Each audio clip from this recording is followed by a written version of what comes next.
I stopped by my wife's office to surprise her with flowers. But as I waited at her desk, a familiar object caught my eye. A heavy silver fountain pen. The exact one I had custom engraved for my daughter right before she vanished without a trace 8 months ago. My hands trembled as I picked it up. I twisted the cap, just a nervous habit, but instead of the nib appearing, a heavy mechanical click echoed through the room. The massive oak bookshelf behind her desk shuddered and began to slide open. What I saw inside that hidden room stopped my heart dead. My daughter was sitting on a bare mattress, thin-chained and absolutely terrified. If you are listening to this story right now, please hit the like button, subscribe to the channel, and tell me in the comments where you are watching from today. My name is Harrison Cole. I am 70 years old. I have spent my adult life building a massive logistics empire in Chicago. I started with a single rusted delivery truck, working 18-hour days until I turned it into a fleet of 400 rigs dominating the East Coast. But all the money and power in the world means absolutely nothing when your world is violently ripped apart. 8 months ago, my 28-year-old daughter Maya disappeared. She was my only child from my first marriage, my absolute world. The police found a suicide note in her apartment.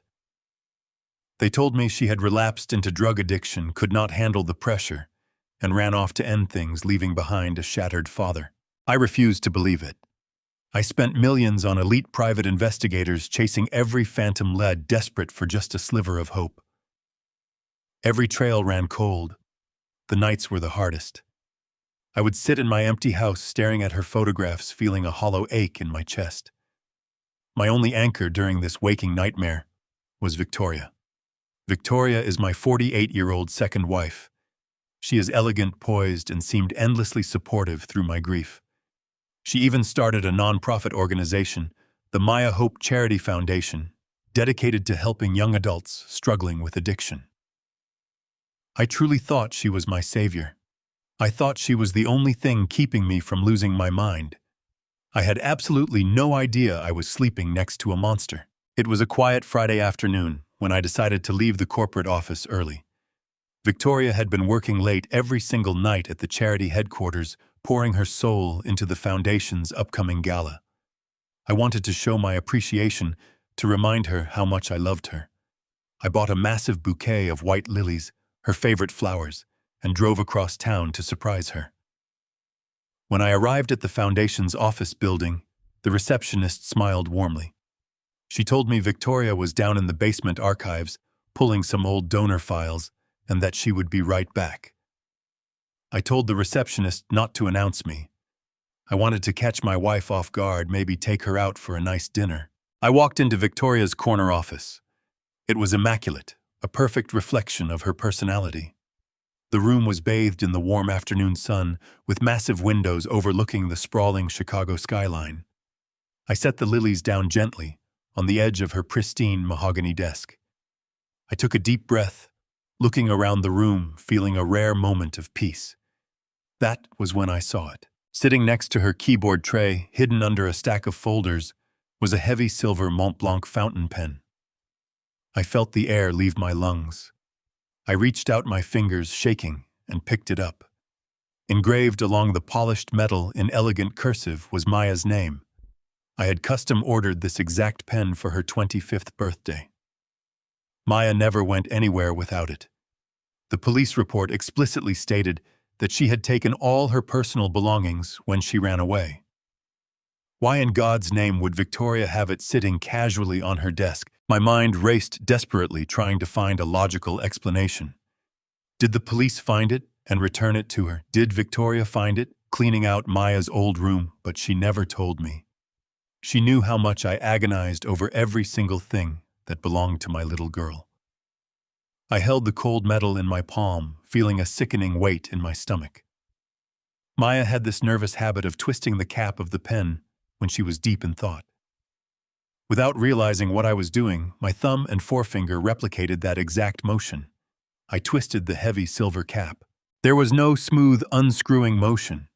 Instead, a sharp, heavy mechanical click resonated from deep inside the pen. It was a remote trigger, A deep thud vibrated through the hardwood floorboards beneath my feet. I stumbled backward in shock as the massive floor-to-ceiling oak bookshelf behind Victoria's desk shuddered. With a low hydraulic hum, the entire wall began to slide open, revealing a dark, narrow corridor hidden right behind the office. The air that drifted out of the gap was stale cold and smelled of harsh chemical disinfectants. I dropped the pen. It clattered against the floor. I stepped into the hidden space, the blood roaring in my ears so loudly I could barely hear myself breathing. At the end of the short, dimly lit corridor was a reinforced soundproof glass cell. Inside, sitting on a bare-stained mattress, was a frail, emaciated figure. Her clothes hung loosely on a terribly bony frame. A heavy metal chain connected her pale ankle to the steel frame of the bed. She slowly raised her head, shielding her eyes from the sudden stream of light spilling in from the main office. My heart stopped. It was Maya.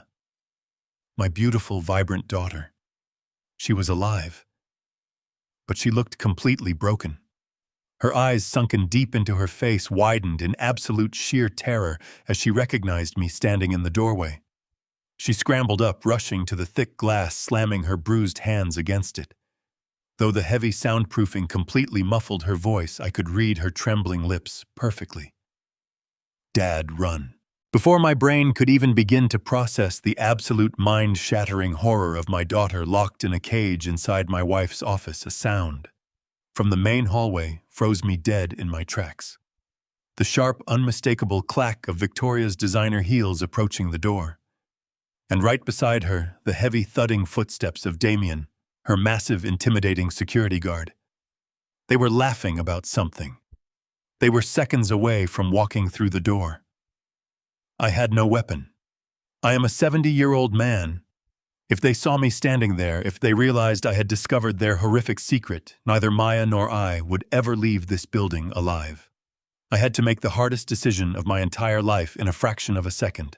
My fingers moved purely on instinct. I gripped the heavy silver cap of the Mont Blanc pen and twisted it back to its original position. The sharp mechanical click echoed again, louder this time. Or maybe it just felt that way to my panicked mind. The massive oak bookshelf groaned and began to slide shut.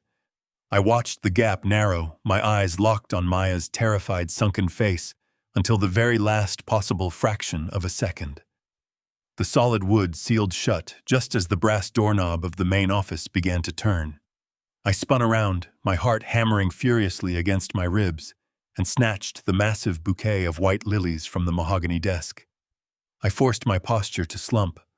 I let my shoulders sag. I commanded my trembling hands to channel the frailty of a broken, grieving 70-year-old man rather than the absolute terror of a father who had just seen his missing child locked in a cage. The door swung open. Victoria walked in. She was wearing a perfectly tailored navy blue suit, her hair immaculately styled, her expression a mask of pristine professional elegance. Right behind her was Damien.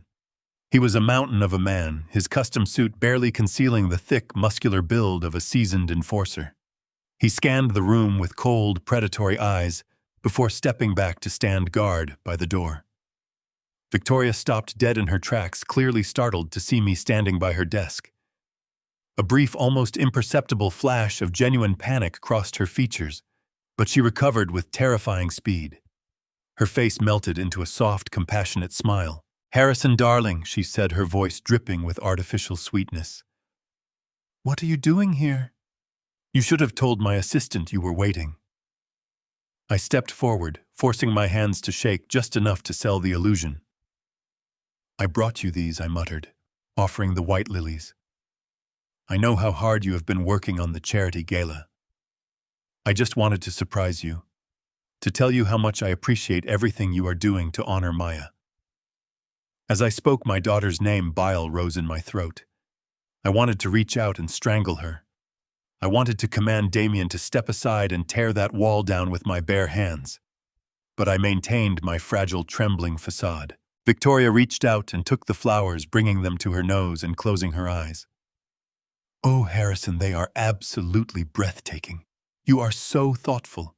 But you really should be resting at home. The doctor said your stress levels are dangerously high. She reached out and placed her manicured hand on my arm, softly stroking my sleeve. Her touch made my skin crawl. It took every ounce of willpower I possessed not to flinch. Just as I opened my mouth to reply, a sound interrupted us. Thump. It was a heavy, muffled noise coming from directly behind the oak bookshelf. A desperate, muted strike against the thick glass of the hidden cell. Maya. My beautiful girl was trying to signal me. She was trying to scream for her father. Damien tensed immediately, his hand drifting dangerously close to the inside of his jacket. Victoria did not even blink. Her smile remained perfectly fixed, though her grip on my arm tightened just a fraction. What was that? I asked, letting my voice waver. I stared blankly at the bookshelf, portraying the perfect image of a confused, disoriented old man. I heard a noise behind the wall. Is someone back there? Victoria let out a gentle, patronizing sigh. She stepped squarely between me and the bookshelf, blocking my line of sight completely. Oh, darling, it is just the plumbing in this ancient building. The pipes shudder and knock all day long. I have told the building manager a dozen times to fix the water pressure. Thump. Another muffled strike. My heart bled knowing the agony my daughter was enduring just inches away. I looked at Victoria, widening my eyes in feigned distress. It sounds like someone knocking, I whispered, clutching my chest. Victoria, what if it is her? What if Maya is trying to reach us? Victoria pulled me into a tight embrace, pressing my face against her shoulder, so I could not look at the wall. Damien relaxed slightly, a cruel smirk playing on his lips. Harrison, please, Victoria murmured, rubbing my back soothingly. You are letting your grief overwhelm your senses again. Dr. Evans warned us about this. He said the exhaustion would cause auditory hallucinations if you did not start taking your sedatives regularly. You are hearing things because you miss her so much. We all miss her. But you have to stay grounded in reality. She pulled back and looked me deeply in the eyes, her expression a masterclass in psychological manipulation. She was gaslighting me with flawless precision, using my supposed grief to invalidate my own reality. I forced a tear to roll down my cheek. I nodded slowly, letting my shoulders drop even further. You are right, I rasped, wiping my eyes with the back of my trembling hand. I am sorry. I just keep hoping she will walk through the door. I just want my little girl back. I am losing my mind, Victoria. I really am losing my mind. The satisfaction that gleamed in her eyes was sickening. She fully believed she had me entirely under her control. She believed I was just a senile, pathetic old fool, completely oblivious to the monster standing right in front of him. You are not losing your mind, darling, she assured me, her voice smooth as silk. You are just a loving father going through an unimaginable tragedy. That is exactly why I am working so tirelessly down here. In fact, I just came up from a meeting with the board. I signed a check for $100,000 to open the new wing at the Youth Rehabilitation Center. We are naming it after Maya. We are going to save so many young lives in her honor. Every word she spoke was a calculated stab to my chest. She was using my daughter's tragedy, a tragedy she herself had engineered to funnel my money into her own twisted schemes. That is wonderful, Victoria, I managed to say, my voice thick with fake emotion. Maya would be so incredibly proud of you. I am proud of you. I need to go home. I need to lie down. My chest feels very tight. Victoria kissed my cheek. Damien will walk you to your car, Harrison. Please take your medication and get some sleep. I will be home right after I finish filing these donor reports. I nodded meekly and turned toward the door. Every step I took away from that bookshelf felt like stepping on broken glass.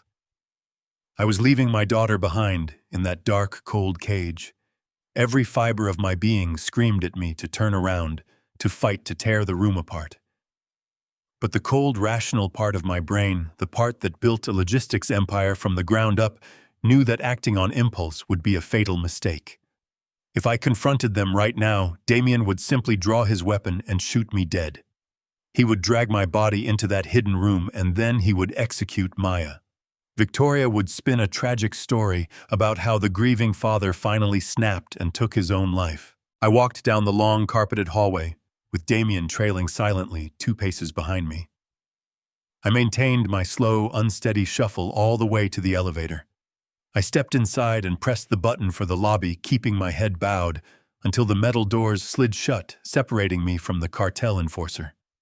As the elevator descended, the facade instantly vanished. My trembling hands morphed into tightly clenched fists. My slumped shoulders squared.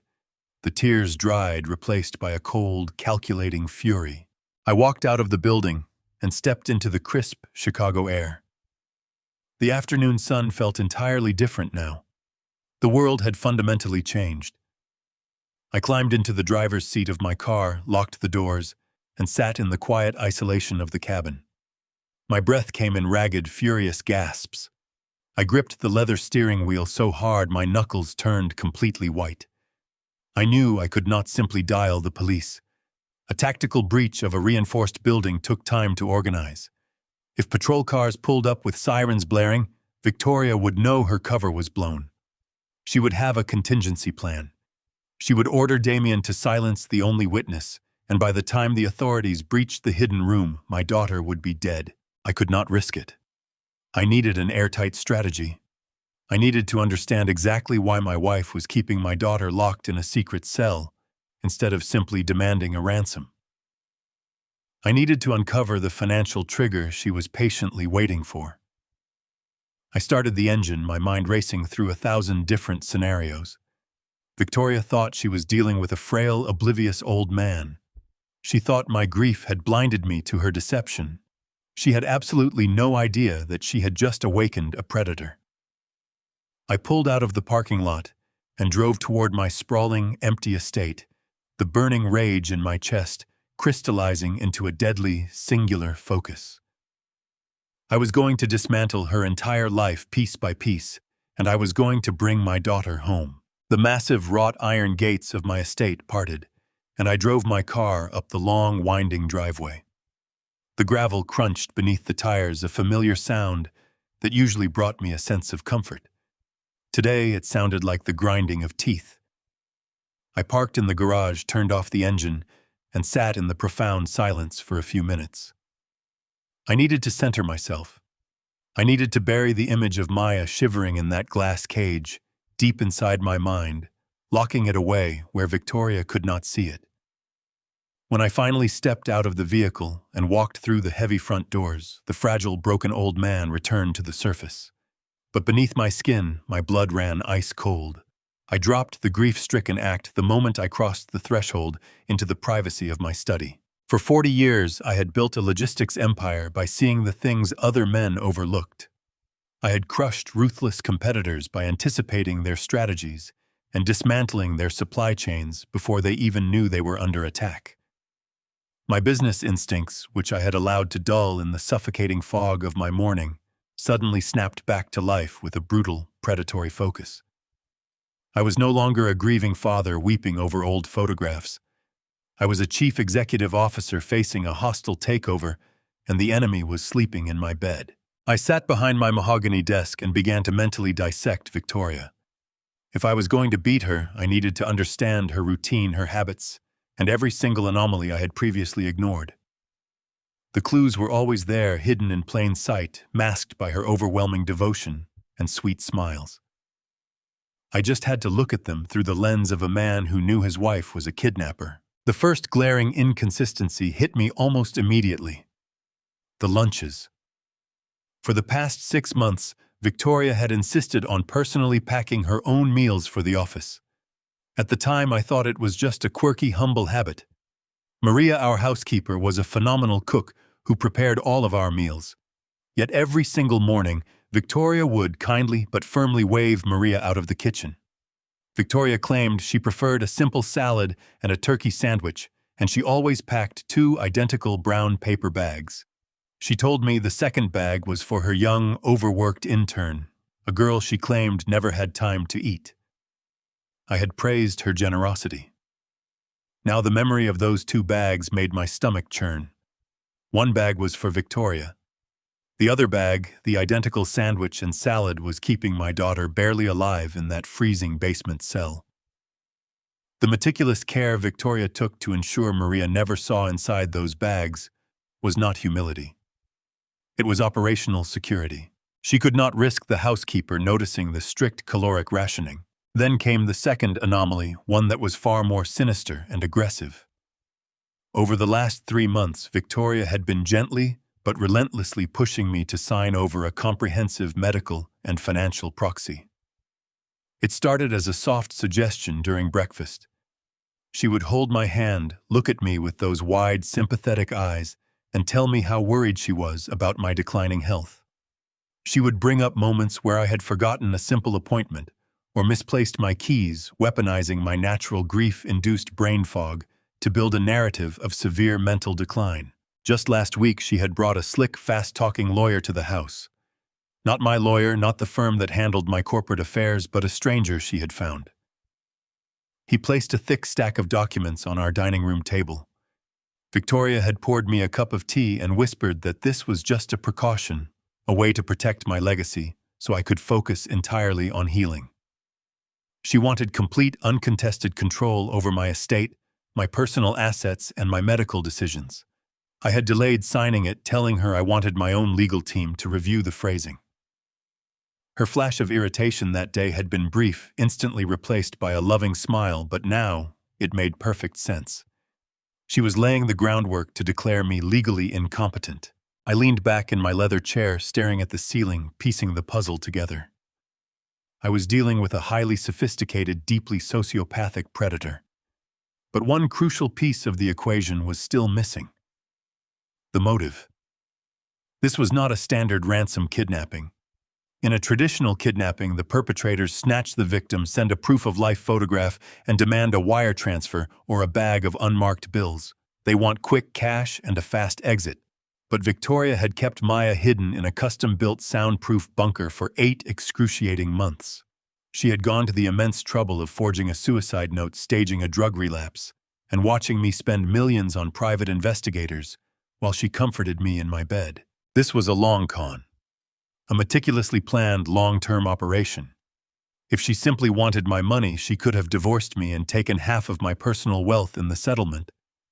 If she wanted the corporate empire, she could have waited for me to sign the proxy and then quietly slipped a lethal dose of medication into my evening tea. But she did not do that.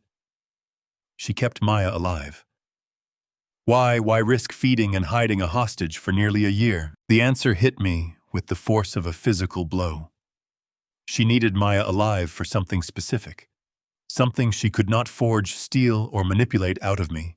I closed my eyes, running through every single financial asset, every trust, every corporate holding in my entire portfolio. What did Maya have that Victoria needed? What was the financial trigger that required my daughter to keep breathing? Victoria was waiting for an event. She was holding Maya in that cell, feeding her scraps, waiting for a specific date or a specific authorization that only Maya could provide. Once she had it, once she acquired whatever it was she was waiting for, Maya would no longer be useful. Victoria would dispose of her, and then she would execute the medical proxy to take control of me. I opened my eyes, staring at the locked safe in the corner of my study. I needed to tear through my own financial records.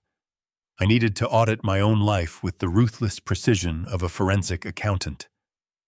Somewhere in those thousands of pages of legalese and banking statements was the exact reason my daughter was chained to a bed. I had to find that trigger. I had to understand her endgame before she reached it. I stood up, walked over to the safe, and began turning the combination dial. I was going to find out exactly what my wife was trying to steal, and then I was going to burn her entire world to the ground. The grandfather clock in the hallway chimed twice, its deep tones echoing through the cavernous silence of the estate. It was exactly 2 a.m. I had been sitting in the dark for hours, perfectly still, listening to the house settle into sleep. Upstairs, Victoria was sound asleep in our master bedroom. She had come home after 9, kissing my cheek and offering me warm milk and a strong sedative playing the devoted wife to absolute perfection. I had taken the pill, palmed it under my tongue, and flushed it down the bathroom sink the moment she turned her back. Now the house was a tomb. It was time to go to work. I stood up and moved silently across the thick Persian rug. My joints ached, a sharp reminder of my 70 years, but adrenaline pushed the physical pain into the background. I crept down the long corridor toward my private home office. I knew every inch of this sprawling house. I knew which floorboards groaned and which ones remained silent. Victoria thought she controlled the environment, but she was a newcomer to my world. I reached the heavy oak doors, slipped my key into the brass lock, and turned it with agonizing slowness to prevent the mechanism from clicking loudly. The door swung open, and I slipped inside, closing it securely behind me. The room was pitch black. I did not turn on the overhead lights. Instead, I moved directly to my desk and booted up my primary computer. The monitor flared to life, casting a pale blue glow across my face. Almost instantly, a prompt filled the screen. It was a sophisticated security application demanding an authentication token. Victoria had installed it 2 months ago. She claimed it was a necessary upgrade recommended by her consultant to protect my personal wealth from offshore hackers. She spun a terrifying tale about a friend whose portfolio was drained overnight. I had nodded along, playing the grateful husband, and allowed her to set up the software. She controlled the administrator passwords. She believed she had locked me out of my own digital life. But Victoria severely underestimated the man she married. I did not build a multinational logistics empire by trusting third-party vendors with the keys to my kingdom. The day after she installed her shiny firewall, I had my chief technology officer silently install a mirrored backdoor access protocol buried deep within the motherboard registry. It was completely invisible to her software. I bypassed the login screen with a sequence of keystrokes she knew nothing about. The security wall dissolved, and I was in. The digital vault of my entire life was open before me. I bypassed my domestic accounts and routed my connection through encrypted virtual private networks, tunneling directly into my offshore corporate holdings. My business structure was a labyrinth of shell companies, holding groups and diversified investments spread across 5 continents. It was designed to be impenetrable to competitors and tax auditors alike. But tonight, I was auditing myself. I pulled transaction logs from the past 8 months, filtering specifically for the time frame immediately following Maya's supposed disappearance. I looked for routing errors, blocked transfers, and denied access requests. For 20 minutes, the screen showed nothing but routine corporate maintenance. I dug deeper, accessing the legacy files, and then I found it. Buried beneath layers of holding company data was a digital trail of desperate, frantic activity. It was a series of access requests originating from an IP address registered to the Maya Hope Charity Foundation. Victoria had been quietly pinging a very specific, heavily guarded offshore account. She had tried to breach it 14 times over the last 6 months. Each attempt had been met with an automatic, hard-coded denial.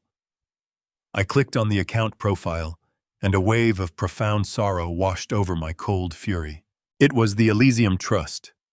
It was a massive ironclad trust fund set up by my late first wife, Maya's mother, shortly before she passed away. She came from a family of old, quiet wealth, and she wanted to ensure that our daughter would always be financially independent, completely insulated from the volatile swings of my corporate empire. The trust was currently valued at just over $80 million. It had been sitting there growing quietly, accumulating interest for years. I had not thought about the Elysium Trust in a decade, primarily because I legally had zero access to it. My first wife had structured it with aggressive foresight, employing a team of ruthless estate lawyers to ensure the money went exclusively to Maya. I opened the core charter documents of the trust, scanning the dense legalese to find exactly what was stopping Victoria from draining it. The conditions were brutally strict. The first release clause stated that the entire $80 million principal would automatically transfer to Maya's personal control on the exact day of her 30th birthday. Maya was currently 28. That meant Victoria had a 2-year waiting period before the funds were technically liquid. But if Maya was legally declared dead, the money would automatically revert to a designated charitable foundation chosen by the trust executors, bypassing me entirely. Victoria could not just kill Maya and take the money. That explained why she forged a suicide note and staged a disappearance rather than a confirmed death. A missing person is not legally dead for 7 years. I scrolled down further, my eyes burning from the screen glare, until I found the second release clause. It was an emergency liquidation protocol. My first wife had worried that Maya might need sudden massive capital for a medical emergency or a critical business venture before she turned 30. The trust could be liquidated immediately, bypassing the age restriction, but the security measures were absolute. It required a verified live biometric signature from the sole beneficiary. Not a password, not a forged document. The bank required a real-time synchronized upload of Maya's fingerprint and a retinal scan processed through a proprietary terminal provided by the trust managers. The words on the screen blurred as the horrifying reality finally clicked into place. The final puzzle piece locked in completing a picture so dark and depraved it made my blood run cold. This was the chilling reason my daughter was still breathing. Victoria did not keep Maya locked in that soundproof glass cage out of some twisted sense of mercy. She was not feeding her scraps to keep her alive out of guilt. She needed her alive for the biometrics. She was keeping Maya in cold storage, breaking her spirit, starving her down to nothing, conditioning her through absolute terror, so that when the time came, Maya would be too weak to resist. Once I signed the new medical proxy, Victoria would request the proprietary terminal force my exhausted daughter to scan her eye and then flawlessly execute her without leaving a single trace behind. I slowly closed the heavy laptop, my suffocating grief entirely replaced by a cold, lethal, unyielding, calculating fury. I was going to systematically burn Victoria's fake world to ashes, and I would not stop until my daughter was brought back home. The sun was just beginning to bleed through the heavy curtains of my study, casting long, pale shadows across the room.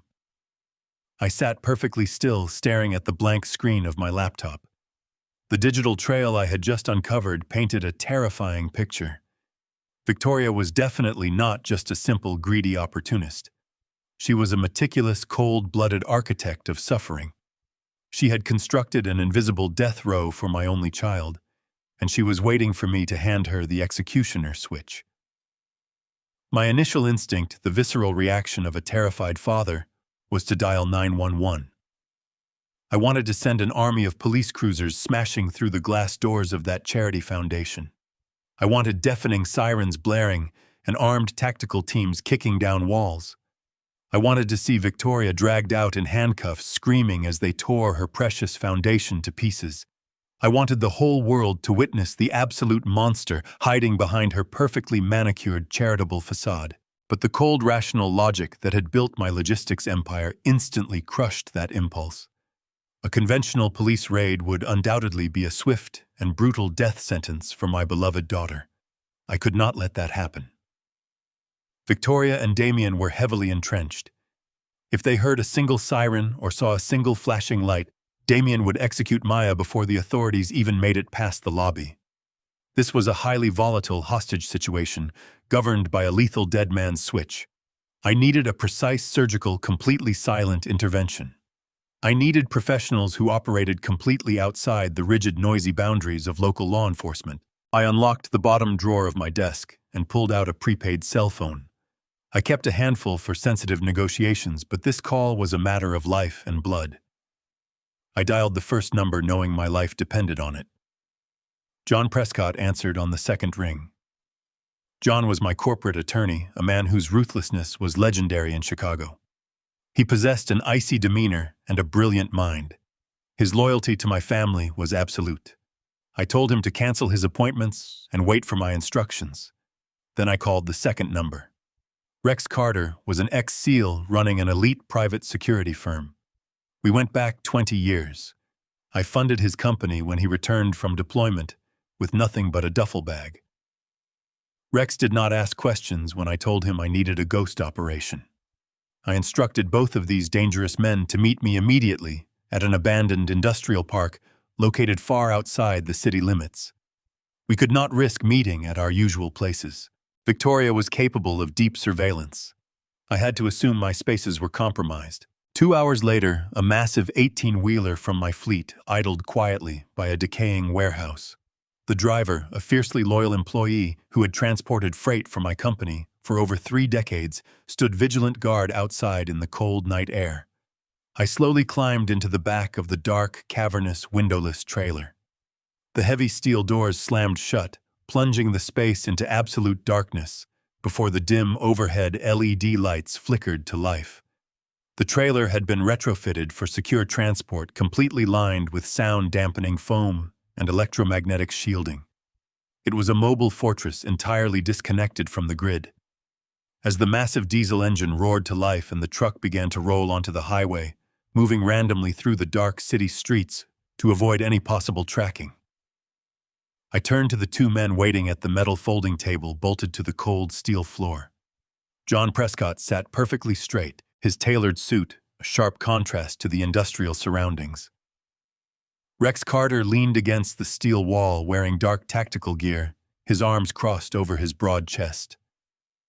Neither man spoke a single word of complaint about the incredibly strange venue. They simply waited in respectful silence for me to begin explaining. I placed my hands flat on the cold metal table. I did not waste time with pleasantries or emotional overtures. I laid out the entire horrific reality in precise chronological order. I told them about the hidden room behind the bookshelf at the charity office. I described the heavy metal chain, the thick, soundproof glass, and the emaciated, absolutely terrified face of my missing daughter. I watched the blood drain from John's face. I saw Rex's jaw tighten, his posture shifting from relaxed observation to coiled, aggressive tension. Then I laid out the sinister financial motive driving this entire nightmare. I explained the offshore accounts, the $80 million trust fund, and the terrifying biometric release clause that required Maya's live fingerprint and retinal scan. I watched them process the cold, mathematical cruelty of Victoria's long game. She had kidnapped my daughter, faked a tragic relapse, and played the role of a grieving, supportive wife, all to manipulate me into signing a medical and financial proxy. Once she had my signature, she would force Maya to unlock the trust, and then she would dispose of us both without a trace. The silence in the moving trailer was absolute, save for the low, rhythmic hum of the heavy tires against the asphalt. Neither of these hardened men had ever encountered such calculated domestic evil. They sat completely motionless, absorbing the sheer magnitude of the betrayal I had just laid out before them on the metal table. John was the very first person to break the heavy silence. His voice was a very harsh, raspy whisper. He swore he would legally dismantle Victoria until she begged for mercy. But Rex stepped forward, pulling a rugged tactical tablet from his gear bag. He placed it on the table, projecting a high-resolution digital schematic of the Charity Foundation headquarters. While you were driving here, I pulled the municipal zoning records and the architectural blueprints for that building. Rex stated, his tone completely devoid of emotion. I filtered the data looking for structural anomalies or unrecorded renovations. He tapped the screen, zooming in on the basement level. Victoria filed a permit for acoustic dampening and structural reinforcement 14 months ago. She claimed the charity needed a secure archive room for sensitive donor data. But the materials she ordered do not match a simple archive. She hired a black market contractor, a specialized crew known for building subterranean cartel stash houses. Rex traced a glowing red line on the digital map. The space behind her office is a fully functioning panic room. The walls are lined with reinforced steel plates. It has an independent closed-loop air circulation system that does not connect to the main building's network. The door is a bank vault-grade security portal. If she locks it from the inside, or if Damien barricades himself in that corridor, we cannot simply kick the door down. A traditional explosive breaching charge would take way too long and make far too much noise. They have created an impenetrable fortress right in the middle of the city. The reality of his words hung heavily in the confined space of the moving trailer.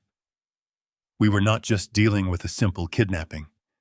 We were up against a fortified, self-sustaining bunker. My daughter was trapped inside a cold steel tomb, breathing recycled air, and the woman who held the key was sleeping peacefully in my bed. I looked down at the glowing schematic tracing the digital outline of my daughter's prison. We needed a flawless strategic plan that completely bypassed the heavy steel walls and the complex security locks entirely to save her life tonight. Rex tapped the screen of his tablet, closing the architectural blueprints and opening a highly encrypted communication channel. He issued rapid orders to his cyber warfare division. Less than a mile away from the Charity Foundation headquarters, a nondescript plumbing repair van sat silently in a dark alley. Inside, 3 elite digital specialists probed the invisible perimeter of Victoria's fortress. Rex explained the panic room was on a closed loop, completely severed from the building's primary internet connection. However, the black market contractors made a critical, arrogant mistake. They had installed a wireless diagnostic port to monitor the independent air filtration system. It was a tiny sliver of a digital signal bleeding through the concrete, but for Rex's team, it was a wide-open door. We sat in the moving 18-wheeler surrounded by the diesel engine's hum, staring at the blank tablet screen. The tension was so thick, it felt like a physical weight pressing down on my chest. Every passing second felt like an eternity. I pictured Maya sitting in that freezing room, wondering if I had truly abandoned her, wondering if the brief moment she saw my face was just a cruel trick of her exhausted mind. I silently promised her I was coming back. I promised her I would unleash hell on the people who put her in that cage. Rex stared intently at the monitor. His specialists were actively working to isolate that faint diagnostic signal, piggyback onto its frequency, and essentially pry open the digital lock, without triggering the automated security protocols Victoria had undoubtedly paid a fortune to install. If they moved too fast, the system would detect the intrusion and alert Victoria's phone immediately. If they moved too slow, we lost precious time that Maya simply did not have. We watched as lines of complex code began to rapidly scroll across Rex's tablet, illuminating our grim faces in the dark trailer.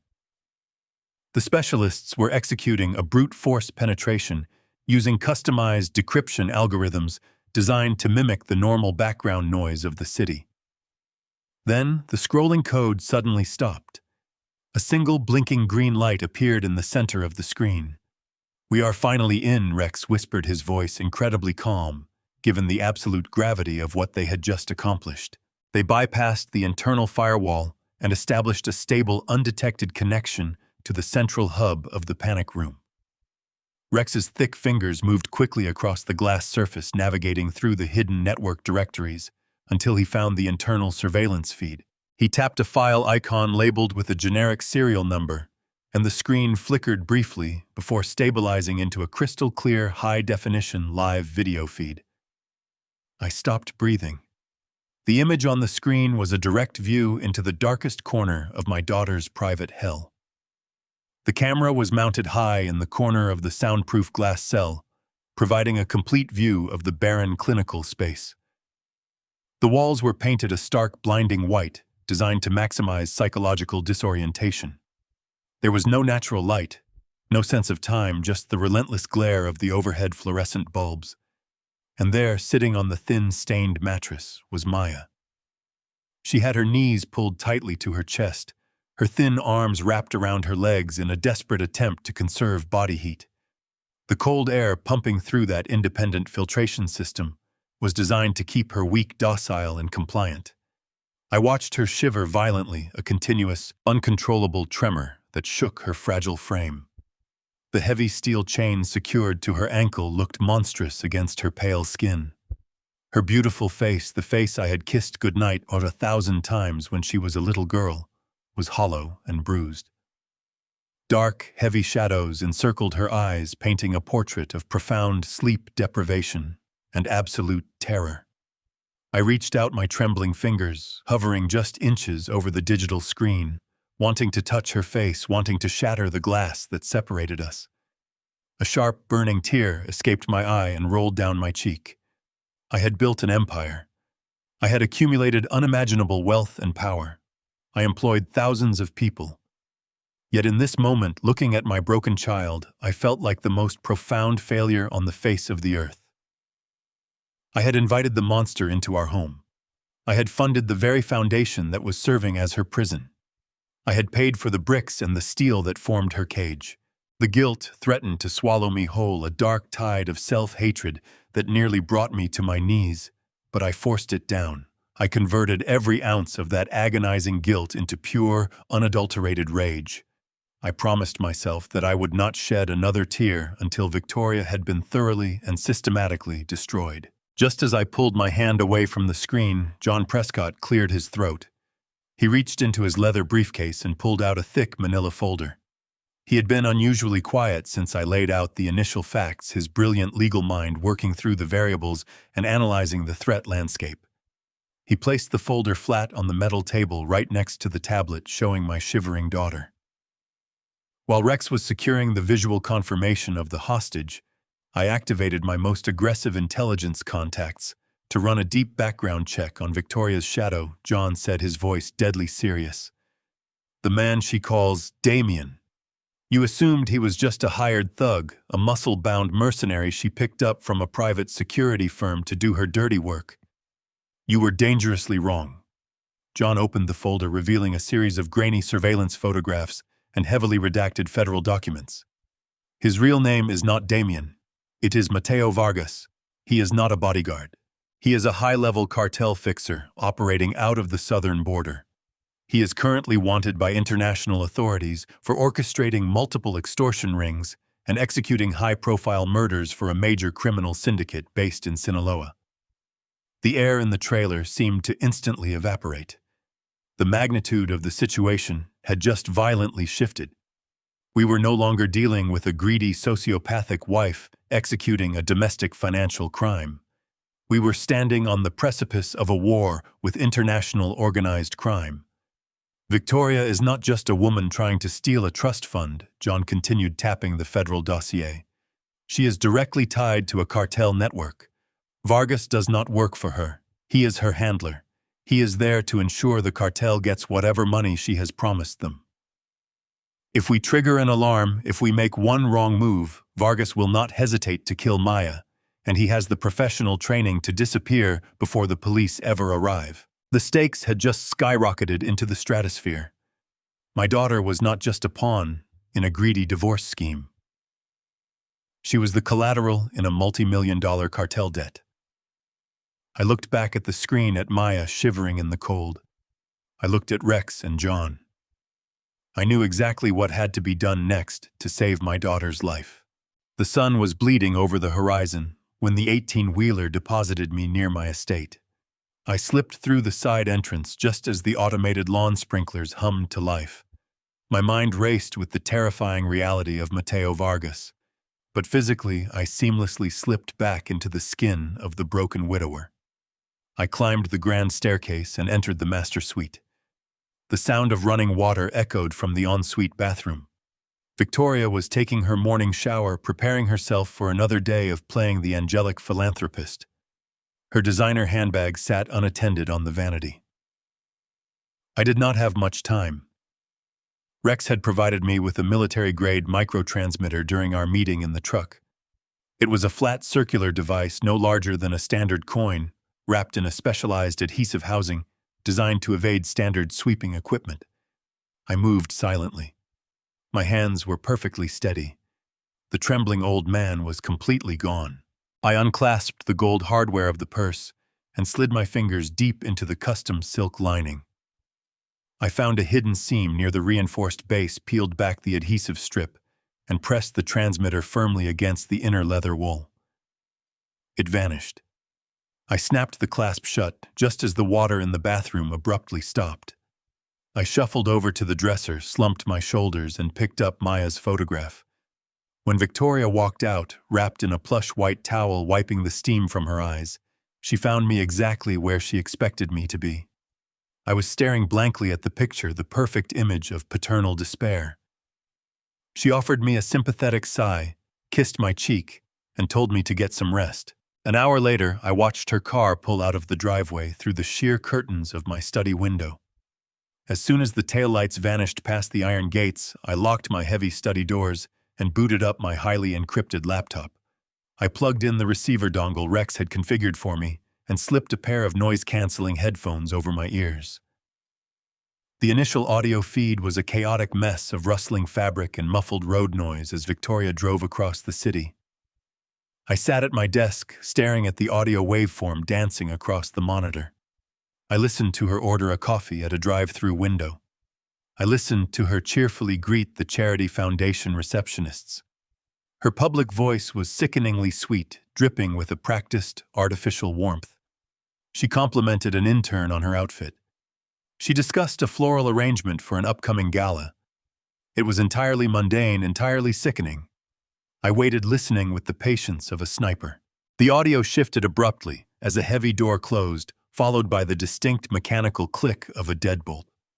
The ambient background noise of the busy office vanished instantly.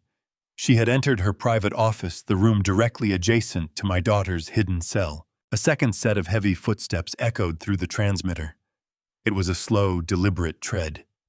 Victoria's public mask dropped the second she was alone with Damien. "You are late," Victoria snapped. Her voice was completely devoid of its usual melodic warmth. It was sharp, cold, and dripping with raw, impatient authority. "Traffic on the interstate," the man replied. His voice, stripped of the silent bodyguard persona, was rough and jagged. It carried the heavy weight of a seasoned cartel enforcer. Mateo Vargas did not take orders well. He sounded like a man who merely tolerated Victoria because she was the key to a massive payday. "We do not have time for traffic," Victoria hissed. "I need you to double-check the acoustic seals on the perimeter wall. I thought I heard a vibration yesterday when the old man was standing near the bookshelf. If he figures out she is back there before I secure the proxy, this entire operation falls apart." A heavy chair dragged across the floor. "The old man is a ghost," Vargas grunted dismissively. "He is too heavily sedated to notice his own shadow." "He is not the problem right now, Victoria. You are the problem. My employers down south are running out of patience. They did not finance this little charity front and provide me for a year-long vacation. They want their capital returned, and they want the promised premium. You assured them this trust fund would be liquidated months ago." Victoria's breath hitched slightly, a microscopic display of fear that brought a grim wave of satisfaction to my dark heart. "You know the strict protocols," she argued, her voice tight and defensive. "The Elysium Trust is a nightmare to crack. I had to wait for the biological trigger. I had to let him grieve long enough to break his cognitive resistance. I cannot just force him to sign the proxy at gunpoint. If the estate lawyers suspect coercion, they will freeze everything and launch a massive federal investigation. It has to look like a perfectly voluntary transfer of medical and financial authority due to severe mental decline." Vargas slammed his heavy hand on a desk, the sharp crack causing the audio waveform on my screen to spike violently into the red. "They do not care about your legal inconveniences, Victoria," he growled, stepping closer to her. "They care about the $80 million you promised them. I received a secure message this morning. The grace period is officially over. You have until the end of this week to complete the biometric transfer and wire the funds. If the money is not resting in their offshore accounts by Friday midnight, they are cutting their losses. They will order me to clean the site. That means I put a bullet in the girl in the basement. I put a bullet in you, and I burn this entire building to the foundation." The silence that followed his explicit threat was absolutely suffocating. I gripped the edge of my mahogany desk so hard, my knuckles burned white. I was listening to the explicit, non-negotiable execution order for my beautiful daughter. "I do not need until Friday." Victoria replied, her voice trembling slightly before hardening into a chilling, sociopathic resolve. "I have the solution ready. The private doctor I bribed finalized the medical paperwork late yesterday afternoon. He officially drafted a diagnosis of severe rapid-onset dementia and profound psychological instability for Harrison.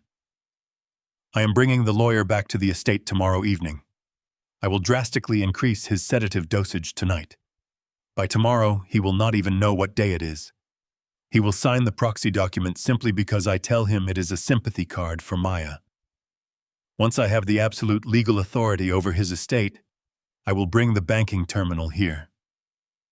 We pull the girl out of the cell, force her eyes open for the retinal scan, push her thumb onto the glass, and initiate the emergency liquidation.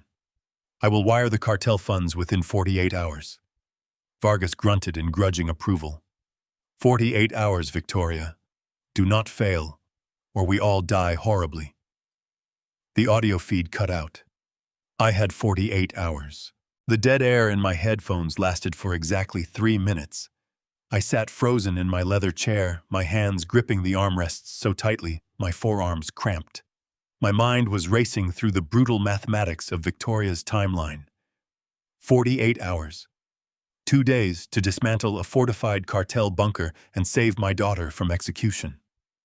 Just as I reached for my phone to update Rex and John on this terrifying deadline, the static crackled. The microtransmitter inside Victoria's purse reconnected. The heavy acoustic doors of her office must have blocked the signal temporarily when Vargas paced near the threshold. Now his heavy footsteps were moving back toward the center of the room. I pressed the headphones tighter against my ears, desperate to catch every single syllable. "You need to be prepared for every variable," Vargas was saying, his rough voice vibrating with barely contained hostility. "The local police are not a threat right now, but if the old man has a lucid moment and calls a private investigator, or if a rogue patrol car spots my men doing perimeter checks, we have to act instantly. We cannot afford a standoff. We cannot afford a hostage negotiation. The cartel does not negotiate, Victoria. We erase the problem and we vanish." "I am fully aware of the protocol, Mateo," Victoria replied, her tone dripping with arrogant confidence. "That is exactly why I paid your black market contractor an extra $100,000 to install the failsafe. I am not an amateur. I have controlled this entire situation from day one." "Then prove it by keeping your tablet charged," Vargas snapped. "I saw it sitting on your desk yesterday with the battery indicator flashing red. If that screen goes black, you lose control of the ventilation override. If we get breached, if I have to draw my weapon and hold the line at that door, you are the one who has to press the button. I cannot be shooting and managing the software at the same time." My blood turned to ice. A ventilation override. A button on a tablet. I closed my eyes, picturing the high-resolution schematics Rex had shown me in the back of the moving truck. The panic room had an independent closed-loop air circulation system. Rex thought it was just designed to keep the room self-sustaining during a prolonged siege. But Victoria had twisted it into an execution chamber. "The tablet is plugged in right now," Victoria said, a hint of defensive anger in her voice. "The application is running in the background. The connection to the basement terminal is completely stable. If anyone tries to force their way into this building, if I hear a single police siren, or if you give me the signal, I just have to open the app and tap the red icon. The system will seal the intake valves instantly. And then the carbon monoxide flushes the room." Vargas finished for her, his voice flat and clinical. "The pressurized canisters are wired directly into the air ducts. Once you tap that screen, the gas displaces the oxygen in the cell. It is colorless. It is odorless. The girl will feel sleepy. She will lie down on that mattress, and she will be dead in 45 seconds. There will be no screaming. There will be no panic. By the time a tactical team manages to cut through the vault door, she will be gone and the gas will have dissipated through the exhaust vents. It will look like she suffocated from a mechanical failure." I stopped breathing. 45 seconds. A single tap on a glass screen. My beautiful daughter, who had endured 8 months of starvation and psychological torture, was sitting in a gas chamber. Victoria had built a lethal dead man's switch right into the architecture of the building. The sheer sociopathic brilliance of the trap was paralyzing. If I called the authorities, if a SWAT team rolled up to the charity foundation with armored vehicles and bullhorns, Victoria would look out her window, smile her sweet philanthropic smile, and tap a button on her tablet. Maya would die quietly in the dark, before the police even breached the lobby. Victoria would then play the devastated victim, claiming she had no idea a cartel had hidden a hostage in her basement. "Make sure your hand does not shake when the time comes," Vargas warned. "You have played the grieving wife for so long, you might actually start to believe your own lies. When the order comes down, you press the button. No hesitation." "I will not hesitate," Victoria answered coldly. "I do not care about the girl. I only care about the trust fund. Once the money clears the offshore accounts, she is nothing but dead weight. I will flush the room myself, just to be done with her whining." The audio feed went silent again as they changed the subject to banking logistics, but I had heard enough. I ripped the headphones off my ears and threw them onto the desk. My hands were shaking so violently I could barely unlock my phone. The parameters of the mission had just shifted from difficult to nearly impossible. A dynamic breach was completely out of the question. We could not use explosives on the vault door. We could not use flashbangs. We could not even risk the sound of shattered glass or a heavy footstep in the hallway. If Victoria felt threatened for even a fraction of a second, she would reach for her tablet. If Vargas saw a shadow move across the corridor, he would give the execution order. I dialed Rex Carter's secure line. He answered immediately, the sound of keyboard clacking echoing in the background of his secure command center. I relayed the new intelligence with absolute surgical precision. I told him about the tablet. I told him about the carbon monoxide canisters wired into the ventilation ducts. I told him we had a maximum execution window of 45 seconds from the moment Victoria touched the screen. "A digital gas chamber," Rex muttered, his voice dropping an octave. "That is old-school cartel brutality mixed with high-tech domestic security. If we alert them, the girl is gone. Standard hostage rescue doctrine goes right out the window. We cannot negotiate with a dead man's switch." "We are not negotiating with anyone," I replied, my voice harder than it had been in decades. "We are going to eliminate the threat. I need a completely silent strike. We have to neutralize Victoria and that tablet, and we have to neutralize Mateo Vargas at the exact same moment. If Vargas drops, Victoria might panic and press the button. If we take the tablet, Vargas will draw his weapon and shoot Maya himself. Simultaneous, invisible termination." Rex confirmed, the tactical gears in his mind already turning. "My cyber team can try to jam the local network, but if the tablet is hardwired to the panic room grid, we have to sever the physical connection. We need eyes inside that office." "Get your men ready immediately," I commanded him. "We are going to wage a silent war today." The heavy steel walls of the moving trailer seemed to press inward as the reality of my command settled over the cold metal table. John Prescott leaned back in his folding chair, removing his expensive glasses to pinch the bridge of his nose. He was a man who fought his battles with injunctions, asset freezes, and corporate lawsuits, not firearms and tactical breaches. He looked at me, his sharp legal mind struggling to reconcile the civilized corporate executive he had known for decades with the ruthless commander sitting across from him. "Harrison," he started, his voice measured and highly cautious. "What you are suggesting is an unsanctioned, heavily armed, illegal tactical assault on civilian soil. If this goes wrong, if the authorities catch wind of a private militia storming a downtown office building, the legal fallout will be apocalyptic. You will be facing federal conspiracy charges, kidnapping, and domestic terrorism." I did not even blink. I leaned across the cold table, my eyes locking onto his. "John," I replied, my voice dangerously calm. "My daughter has been locked in a soundproof box for 8 months. The woman I married is planning to flush that box with carbon monoxide the moment she gets my signature. I do not care about federal charges. I do not care about my corporate legacy, my stock prices, or my pristine public reputation. If it costs me every single dollar I have ever earned to bring Maya home, I will gladly burn my empire to the ground. There is no legal recourse here. There is only survival. Are you with me, or do I need to ask the driver to pull over and let you out on the highway?" John looked at the digital blueprint of the panic room still glowing brightly on Rex Carter's tactical tablet, then back at me. He slowly put his glasses back on, the professional, icy lawyer returning instantly. "I am with you, Harrison. I will draft a retroactive security authorization tonight. We will legally classify Rex's team as a high-threat extraction detail hired to recover stolen corporate assets.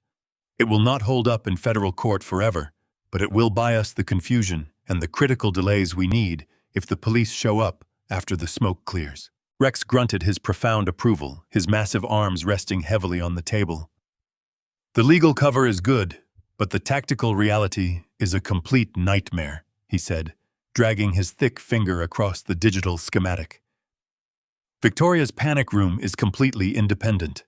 If we cut the main power to the building, her backup generators will kick in automatically, keeping the ventilation system and the digital locks fully operational.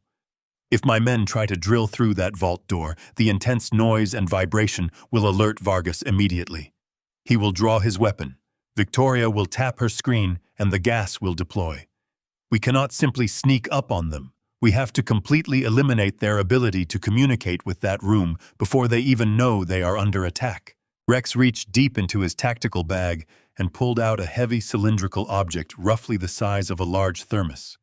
It was encased in matte black metal covered in bright warning labels and manual activation switches. This is a localized electromagnetic pulse generator, Rex explained, setting the heavy device safely on the table. It is strictly military hardware, highly illegal for civilian use. When my team detonates this, it releases a massive burst of concentrated electromagnetic energy that instantly fries every unshielded microchip within a precise 50-foot radius. It will completely destroy Victoria's tablet. It will permanently fry the automated ventilation overrides, the digital locks on the vault door, and Vargas's encrypted cellular communications. The dead man's switch will be instantly bricked. The gas cannot deploy if the computer commanding it ceases to exist. I stared at the black cylinder, marveling at the sheer destructive capability resting on the folding table. It was the perfect silent solution to Victoria's digital guillotine. But a grim realization quickly followed. If the pulse fries the electronic locks on the vault door, the door defaults to its mechanical deadbolts, I deduced, looking up at Rex. Your elite team will not be able to hack the keypad to open it. You will have to breach it manually. Rex nodded, a grim, highly respectful smile touching the corners of his mouth. Exactly. The EMP saves Maya from the lethal gas, but it instantly turns the panic room into a sealed steel vault.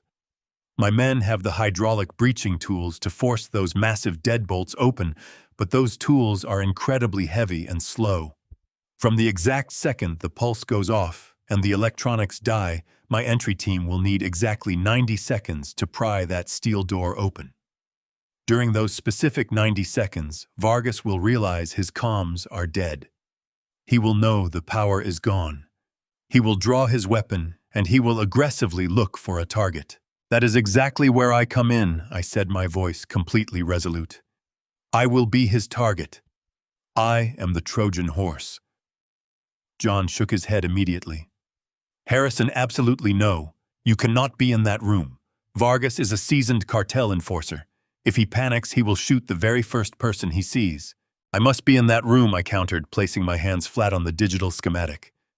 Victoria and Vargas need a compelling reason to be outside the panic room, away from Maya, with their guard completely down. I am the only living person who can orchestrate that scenario. Tomorrow morning, I am going to call Victoria. I will play the broken, exhausted widower. I will tell her that the suffocating grief has finally defeated me. I will agree to unconditionally sign the medical proxy and legally authorize the immediate transfer of the Elysium Trust. But I will explicitly insist on doing it at the Charity Foundation. I will tell her I desperately want to see the place built in Maya's honor one last time before I step away from public life forever. Rex leaned forward, thoroughly analyzing the tactical strategy. She will not be able to resist that bait. She wants the final signature way too badly. She will clear the entire office staff. She will want absolute uncontested privacy for the financial transaction. Vargas will be standing in the room to supervise, posing as her devoted security. You will walk and hand them the ultimate victory and keep their greedy eyes completely focused on you. I nodded, precisely mapping the specific movements in my head. I will sit at her grand desk. I will demand to read through the heavy documents one last time. I will ask mundane, pathetic questions about the legal phrasing to deliberately waste time and stroke her inflated ego. I will keep Victoria gloating, and I will keep Vargas profoundly bored. I will hold their lethal attention entirely on me, away from the dark hallway, away from the vault door. I will give your tactical team the precious time they need to silently breach the outer perimeter and securely stage the EMP device just outside the main office. Rex tapped the table rhythmically. Once my men are in the perfect position, I will send a single vibrating signal to the encrypted phone in your pocket. That is your final warning. You will have exactly 5 seconds to hit the floor before the powerful pulse detonates. When the EMP triggers, every single light bulb in the building will shatter. The computer screens will violently explode. The electronic locks will instantly die. You will be plunged into absolute disorienting darkness with a highly trained cartel killer. My team will detonate the quiet breaching charges on the main office door simultaneously, but you will have to survive those agonizing 90 seconds while we fight our way inside to permanently neutralize Vargas. I am not afraid of the dark, I replied, staring blankly at the black cylinder. And I am certainly not afraid of Mateo Vargas. I have spent the last 8 horrible months living as a pathetic ghost. Tomorrow afternoon, Victoria is going to learn exactly what happens when the ghost finally fights back. We spent the next hour finalizing the precise timing, the primary entry points, and the secondary extraction routes as the large truck continued its endless rumbling journey through the quiet night. The finalized plan was a massive, incredibly terrifying gamble. I was purposefully walking completely unarmed into a locked, soundproof room with a sociopathic manipulator and a heavily armed cartel killer. I had to perfectly sell the theatrical performance of a lifetime flawlessly playing the pathetic victim, while silently counting down the long seconds to an electromagnetic blast that would plunge us all into absolute chaos. If my voice wavered slightly, if Victoria sensed a hidden trap, or if Vargas saw the elite tactical team moving down the outer hallway, Maya would instantly die. There was absolutely no margin for tactical error. I had exactly 90 seconds to successfully hold the devil's undivided attention, and I fully intended to aggressively use every single one of them. The sun had barely begun to paint the sky in bruised shades of purple and orange when I finally returned to the estate. I slipped back into my bedroom just as the first morning light crept through the heavy drapes. Victoria was still asleep, her breathing slow and perfectly rhythmic. I lay beside her, my eyes fixed on the ceiling, rehearsing the performance of my life. By the time evening arrived, the sprawling dining room felt like a grand theatrical stage, and I was the lead actor preparing for the final tragic act. Maria, our housekeeper, served a quiet dinner of roasted lamb and winter vegetables. The rich aroma filled the room, but my mouth was entirely dry. Every bite I took tasted like dry ash. Victoria sat across from me at the long mahogany table, holding her wineglass with effortless elegance. She wore a soft cashmere sweater, projecting the image of a comforting, deeply devoted wife.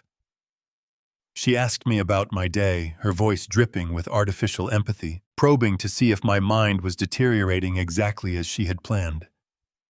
I hunched my shoulders forward, letting a visible tremor take hold of my hands. I stared blankly at my plate, allowing the crushing weight of the last 8 months to physically manifest in my posture. "Victoria," I whispered, letting my voice crack with carefully manufactured devastation. "I cannot do this anymore." The words hung in the heavy silence of the dining room. She carefully placed her wineglass on the table, leaning forward with immediate, calculated concern. "What do you mean, Harrison?" she asked softly. I slowly lifted my head, meeting her gaze with eyes I had purposefully rubbed raw and red in the bathroom a few minutes prior. I forced a heavy, agonizing tear to spill over my lower lash line and roll down my cheek.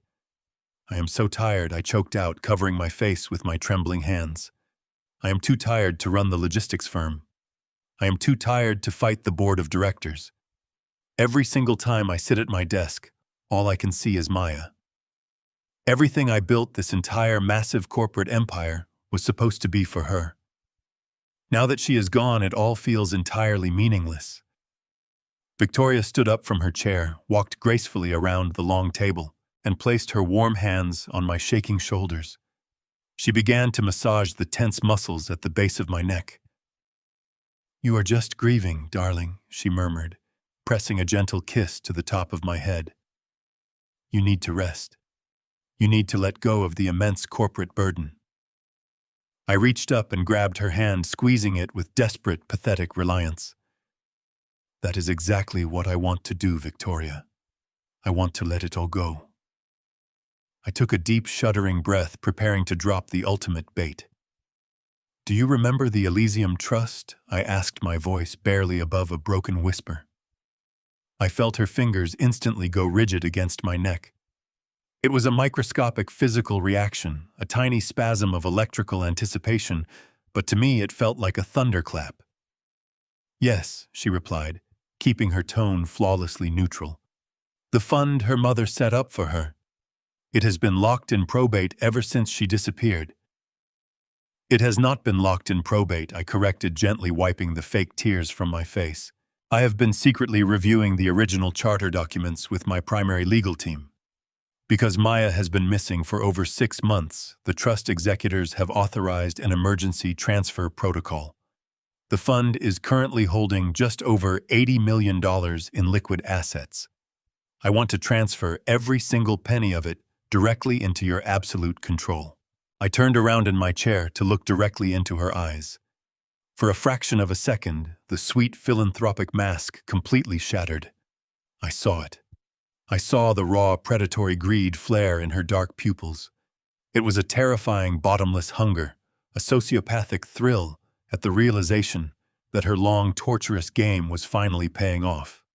She had starved my daughter and poisoned my mind for nearly a year, and the massive $80 million finish line was finally resting right in front of her. But she was a master manipulator, and she recovered her composure with frightening speed. The flash of greed vanished instantly, replaced by wide, tearful eyes and overwhelming humility. "Oh, Harrison," she gasped, pressing her hand dramatically against her chest. "I could not possibly accept that. That money belongs to Maya's legacy. Exactly, I pleaded, playing the desperate fool. And no one honors her legacy better than you. You have poured your heart into the charity foundation. You are building rehabilitation centers and funding youth programs. If I keep that money, I will just let it rot in an offshore account. I want you to have it. I want you to take the medical proxy, manage my personal affairs, and use the Elysium Trust to change the world. Please, Victoria. Let me sign the papers. Let me finally rest." She let out a long, heavy theatrical sigh, acting as though she was reluctantly accepting a monumental burden out of pure love. "If this is what you truly need to find peace, Harrison, I will do it. I will carry this weight for you. But we should handle the final paperwork quietly. If we do this at the main corporate office, the financial press will catch wind of the massive transfer and the paparazzi will swarm us. I want to protect your privacy. Let us meet at my charity foundation office tomorrow evening, after all the staff have gone home. Just you, me, and the legal documents. It will be peaceful and completely private." I nodded meekly, offering her a fragile, grateful smile. "Thank you, Victoria. Tomorrow evening is perfect." She kissed me again, her lips feeling like dry ice, and walked back to her seat to finish her wine. She was celebrating her ultimate victory. She fully believed I was walking willingly into the slaughterhouse. The next afternoon, the sky over Chicago was a heavy, suffocating blanket of gray clouds threatening a violent storm. I drove my car to a deserted parking garage on the industrial outskirts of the city. Rex Carter was waiting for me in the deep shadows of the concrete structure, standing beside a black, unmarked tactical van. We did not exchange any spoken greetings. We both knew the severe gravity of the next few hours. Rex opened the back doors of the van and motioned for me to step inside. He reached into an equipment bag and pulled out a customized, extremely lightweight Kevlar vest. It was specifically designed to remain completely invisible underneath my tailored suit jacket, yet dense enough to stop bullets.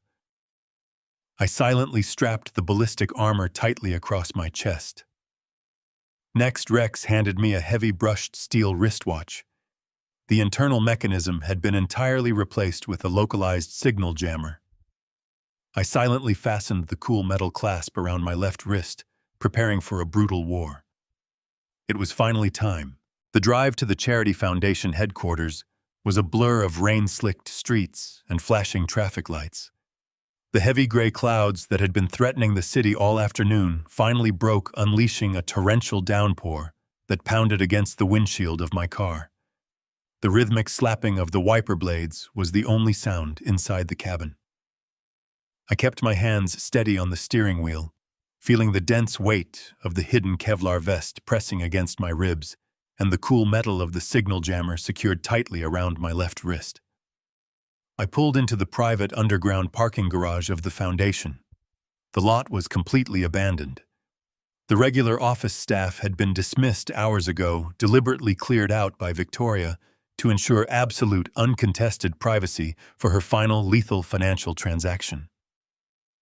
I parked my vehicle, took one last deep breath to steady my racing heart, and stepped out into the damp, echoing concrete cavern. I walked toward the private executive elevator, forcing my shoulders to slump, allowing my steps to shorten into the fragile, hesitant shuffle of a broken, grieving old man. The elevator doors slid open with a soft chime, and I stepped inside, pressing the button for the top floor. The ascent felt like a slow, agonizing descent into a crypt. The doors parted, revealing the dimly lit, perfectly manicured reception area of the foundation. The plush carpets absorbed the sound of my footsteps as I moved down the long, empty corridor toward Victoria's private executive suite. The silence in the building was absolute, but beneath that silence I could feel a dark, suffocating energy radiating from the walls. I knew exactly what was waiting for me. I reached the heavy oak double doors of her office and pushed them open. The room was bathed in the warm golden glow of designer desk lamps intentionally crafted to look inviting and safe. Victoria was seated behind her massive glass desk wearing a tailored black dress that projected mourning and professional elegance. Standing directly behind her, cloaked in the deep shadows of the corner, was Mateo Vargas. He wore a dark suit, his massive arms crossed over his chest, his eyes fixed on me with the cold, dead stare of an apex predator. I stepped over the threshold into the room. Vargas moved immediately. He stepped away from the wall, walked behind me with terrifying silent speed, and grabbed the brass handles of the heavy oak doors. He pulled them shut. The sharp, heavy click of the deadbolt sliding into place echoed through the quiet room like a gunshot. The trap was officially sprung. I stood in the center of the room looking around with wide, perfectly manufactured confusion. I allowed my hands to tremble slightly as I clutched the lapels of my suit jacket. Victoria stood up and walked around the glass desk, her face arranged in an expression of profound, angelic sympathy. She reached out and took my shaking hands in hers, her touch feeling like absolute poison against my skin. "Harrison, my darling," she murmured, her voice soft and soothing. "You made it through the storm. I am so incredibly proud of you for taking this brave step today. I know how agonizing this must be for you, but you are doing the right thing for Maya's legacy." I nodded weakly, letting a single ragged breath escape my lips. "I just want it to be over, Victoria," I whispered, staring down at the floor. "I just want to find some peace." She guided me gently toward the plush leather chair positioned directly in front of her desk. "Sit down," she urged softly. "Everything is completely prepared." I sank heavily into the chair, letting out a long, exhausted sigh. I glanced nervously at Vargas, who had returned to his position in the shadowy corner of the room. His thick hand was resting casually just above his hip, deliberately close to the bulge of a holstered weapon concealed beneath his suit jacket. Victoria returned to her seat and gracefully slid a massive, intimidating stack of legal documents across the smooth glass surface of the desk. The pages were perfectly aligned, filled with dense, impenetrable corporate legalese designed to transfer the entire $80 million Elysium Trust into her absolute uncontested control. Placed meticulously on top of the signature line was a heavy silver-capped Mont Blanc pen. It was the exact same pen I had seen sitting on her desk the day I discovered the hidden switch for the bookshelf. The sight of it made the blood roar in my ears. I slowly reached out and picked up the silver pen, feeling its cold, heavy weight in my palm. My fingers hovered over the signature line. Victoria leaned forward, her dark eyes completely locked onto the tip of the pen, her breath catching slightly in her throat. The raw, unfiltered greed in her gaze was absolutely terrifying. She was literally tasting the money. I lowered the pen, touching the silver tip to the thick white paper, and then I abruptly stopped. I let my hand shake violently, causing the pen to slip from my grasp and clatter loudly against the glass desk. "I cannot read the fine print," I mumbled, patting the pockets of my jacket with frantic, uncoordinated movements. "My reading glasses. I need my reading glasses." Victoria's jaw tightened infinitesimally, a microscopic crack in her perfectly composed facade. "Of course, darling," she said. Her voice strained with carefully suppressed impatience. "Take your time." I pulled my silver-framed glasses from my breast pocket, fumbled with the hinges for a few agonizing seconds, and slowly slid them onto my face. I picked up the heavy documents, brought them close to my eyes, and began to read. I did not skim the paragraphs. I read every single line with excruciating, deliberate slowness. I was counting the seconds in my head, calculating the exact amount of time Rex and his elite tactical team needed to scale the exterior walls of the building in the driving rain. I knew they were currently maneuvering across the slick, treacherous roof, securing their silent, repelling lines directly above the massive architectural skylight that dominated the ceiling of Victoria's office. I had to keep the absolute focus of the two monsters in front of me entirely directed at the desk, completely away from the glass ceiling above us. "Victoria, what exactly does subsection 4 paragraph B mean?" I asked, pointing a trembling finger at the middle of the third page. "It says the designated charitable executor assumes total discretionary allocation privileges. Does that mean the board of directors has to vote on how Maya's money is spent?" Victoria let out a slow, measured breath, forcing a tight smile onto her face. "No, Harrison," she explained softly. "It means I have the sole authority to allocate the funds instantly, without waiting for bureaucratic board approvals. It allows us to help children in need immediately, just as Maya would have wanted." I nodded slowly, turning to the next page, letting the silence stretch out until it became physically painful. "And what about the international tax liabilities regarding the offshore accounts?" I mumbled, squinting at a dense block of text. "My accountants usually handle these specific offshore transfers. Are you absolutely certain this phrasing protects the principal capital from federal tax penalties?" Behind me, I heard the distinct heavy sound of leather creaking. Vargas was shifting his weight from one foot to the other. His patience was rapidly evaporating. Victoria looked up at Vargas, shooting him a sharp warning glare before turning her sweet, poisonous smile back to me. "My legal team has reviewed every single syllable, darling," she promised, her voice dropping into a patronizing, soothing cadence. "The capital is completely protected from federal taxes. You do not need to worry about any of these mundane corporate details. That is exactly why you are signing the proxy. You are giving me the burden so you can finally rest. Please, Harrison, just sign the final page." I ignored her plea, turning to the 5th page of the massive contract. I traced the text with my index finger, muttering under my breath, as if I were struggling to comprehend the complex legal terminology. I started rambling about Maya. I talked about her childhood, about the summer we spent in Montana, deliberately weaving nonsensical, nostalgic memories into my questions about the contract. I asked Victoria if she remembered the color of Maya's favorite bicycle, tying the ridiculous question to the funding of a proposed youth program in the documents. I was purposefully playing the deeply confused, utterly broken senior citizen drowning in a sea of grief and dementia. The atmosphere inside the locked office was becoming incredibly toxic. The air felt thick and heavy with suppressed violence. Vargas let out a low, aggressive growl from the dark corner of the room. "We do not have all night for a trip down memory lane, old man," he barked, his heavy cartel accent bleeding through his polished corporate disguise. "Just sign the damn papers so we can all go home." Victoria shot out of her chair, her mask finally slipping. "Mateo, that is enough," she snapped, her voice cracking like a whip. "Have some respect for my husband." I looked up at Vargas, widening my eyes in perfect feigned terror, shrinking back into the plush leather chair. "I am sorry," I whispered, my voice trembling violently. "I am just trying to make sure I do the right thing for my little girl. I know she would want everything to be absolutely perfect." Vargas took 2 heavy, intimidating steps toward the glass desk, his hand coming to rest menacingly on the exposed grip of his holstered pistol. He was done playing games. I dropped my gaze back to the documents, gripping the silver Mont Blanc pen with sweating fingers. My internal clock was screaming.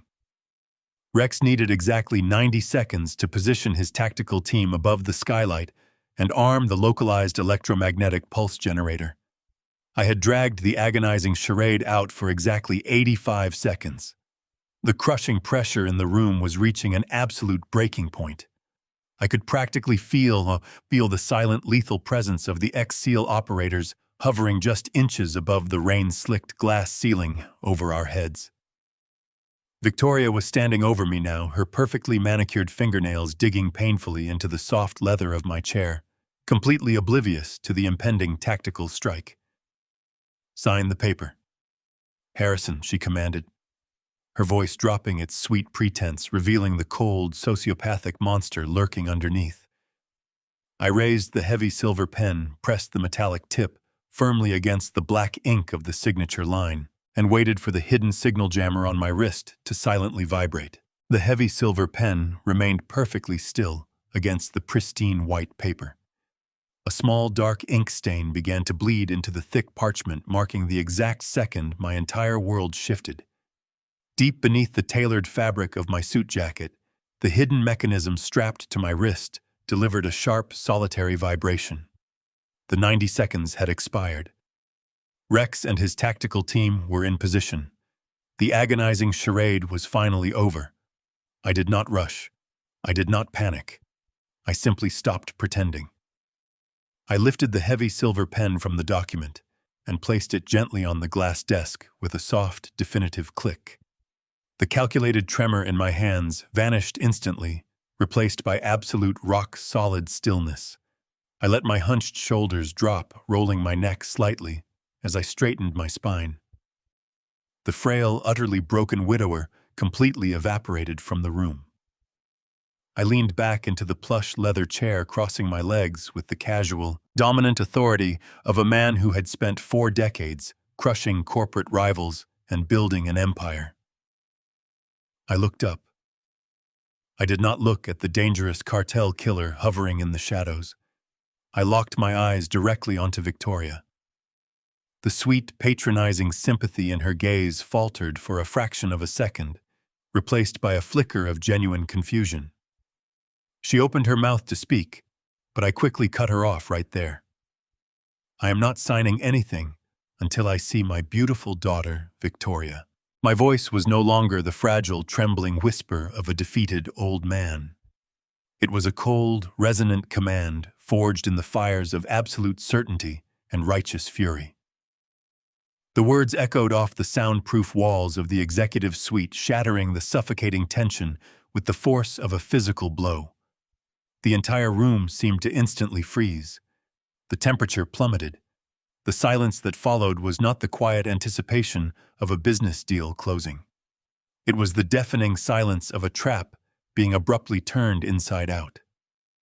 Victoria froze her hands, hovering awkwardly over the scattered legal documents. The confusion in her dark eyes rapidly mutated. I watched as the sweet, philanthropic mask she had worn for 8 agonizing months completely dissolved. The angelic warmth, drained from her face, leaving behind a harsh, angular landscape of pure, unadulterated malice. Her eyes, usually so vibrant and expressive, turned completely dead. They were the flat, empty eyes of a shark, calculating the precise moment to strike its prey. Behind me, the shadows violently shifted. The heavy rustle of a tailored suit jacket was followed by the sharp, terrifying metallic slide of a weapon being drawn. Mateo Vargas moved with the lethal speed of a seasoned executioner. He stepped out of the dark corner, closing the distance between us in 2 massive strides. I did not flinch as the cold, extended barrel of a suppressed semi-automatic pistol pressed firmly against the center of my forehead. The heavy steel of the silencer dug into my skin, a stark reminder of the lethal reality I had willingly walked into. "You are making a very serious mistake, old man," Vargas growled, his voice, a low, vibrating menace that resonated in my chest. "You are going to pick up that pen, you are going to sign those papers, and you are going to do it right now." I kept my eyes locked on Victoria, completely ignoring the cartel enforcer pressing a loaded gun to my skull. "You have always been terribly predictable, Victoria," I said, my tone dripping with aristocratic disdain. "You thought you could break me with grief. You thought you could sedate me into compliance. You actually believed you were the smartest person in the room. But you made a critical error. You forgot who built the fortune you are so desperate to steal. You forgot who I truly am." Victoria let out a sharp, humorless laugh. It was a dry, scraping sound completely devoid of joy. She slowly lowered her hands to the glass desk, resting her fingertips delicately near the edge of her glowing digital tablet. "You are incredibly foolish, Harrison," she replied, her voice dropping its melodic cadence and adopting a flat, sociopathic rhythm. "I do not know how you managed to snap out of your medicated fog, and frankly, I do not care. You are sitting in my office. You are surrounded by soundproof walls. My associate has a suppressed weapon aimed directly at your brain. You have absolutely no leverage here. You will sign the proxy, or Mateo will paint my expensive carpet with your blood, and I will forge your signature myself." I smiled. It was a cold, humorless expression that mirrored her own dead eyes. "You will not forge anything," I countered calmly. "Because if I do not walk out of this building alive, my primary legal team has explicit written instructions to automatically liquidate the Elysium Trust and donate every single penny to federal cancer research. The money will be permanently locked in a charitable escrow account within 10 minutes of my death. You will get nothing, and your cartel friends down south will hold you entirely responsible for their missing capital." Victoria stared at me, her mind rapidly processing the tactical shift. She knew I was not bluffing. She knew I had the corporate infrastructure to execute that exact contingency plan. She slowly moved her hand away from the legal documents and reached for a heavy decorative brass pen holder sitting near her computer monitor. I had assumed it was merely an expensive paperweight. I was wrong. "I do not have time for your pathetic corporate chess games, Harrison," she stated coldly. "You want to see your daughter? Fine. I will show you exactly what is at stake." Victoria grasped the base of the brass penholder and twisted it sharply to the right. A heavy mechanical clunk echoed from the far wall of the office, vibrating through the floorboards. The massive floor-to-ceiling mahogany bookshelf, loaded with heavy legal volumes and decorative artifacts, groaned loudly. I watched in grim fascination as the entire structure smoothly unlatched from the wall and began to slide backward on a set of hidden industrial tracks. The bookshelf parted like a heavy theater curtain, revealing the dark, terrifying secret Victoria had concealed behind it. The hidden panic room was suddenly exposed to the warm light of the executive suite. The air inside the hidden chamber was visibly colder, spilling out into the office like a freezing fog. The stark, blinding white walls of the soundproof cell were illuminated by the harsh fluorescent bulbs mounted securely in the reinforced ceiling. And there, sitting on the thin, stained mattress, was Maya. My breath caught painfully in my throat. Seeing her through the digital screen of a stolen surveillance feed was agonizing, but seeing her in person, breathing the same air, was a profound physical shock. She looked incredibly fragile. Her clothes were loose and unwashed. Her beautiful face was pale, drawn tight with severe malnutrition and relentless psychological terror. The heavy steel chain securing her ankle to the floor clanked loudly. She slowly raised her hands against the painfully bright light, trembling violently. My heart shattered into a million jagged pieces at the sight of her. Maya, my brilliant, vibrant daughter, had been reduced to a fragile ghost, chained like an animal, in a freezing, sterile box right beneath my feet. A strangled, agonizing sob ripped from my throat. I surged forward, every instinct in my body screaming to tear the heavy steel door off its hinges and crush the life out of the people who put her there. But Vargas was infinitely faster. He rammed the heavy steel suppressor of his pistol hard against the bridge of my nose, snapping my head back and forcing me violently down into the leather chair. The cold metal left a stinging bruise across my skin. "Stay exactly where you are, old man," Vargas warned, his voice low and vibrating with absolute lethal intent. "One twitch, one sudden breath, and I will scramble your brains across this expensive mahogany desk." Victoria walked slowly around the desk, her high heels clicking rhythmically against the polished hardwood floor. She moved with the predatory grace of a spider, trapping a fly in its web. She stood directly between me and the open vault door, completely blocking my view of my weeping daughter. A chilling, triumphant smile stretched across her face, completely devoid of any human empathy. She had finally dropped the heavy, exhausting mask of the grieving, supportive wife. The woman standing in front of me was a hollow, calculating monster, fueled entirely by sociopathic greed and pure survival instinct. "You really thought you understood this game, Harrison?" sneered, her voice echoing with a dark, melodic cruelty. "You thought I was just another greedy socialite looking for a comfortable retirement fund. You thought I married you because I wanted a massive mansion and a platinum credit card. You have always been so incredibly arrogant, so completely blind to the reality of the world operating right outside your pathetic corporate bubble." She leaned over the desk, resting her hands flat against the glass, bringing her face uncomfortably close to mine. "I did not target you for your wealth, Harrison. I targeted you out of absolute terrifying necessity. 5 years ago, I made a catastrophic error in judgment.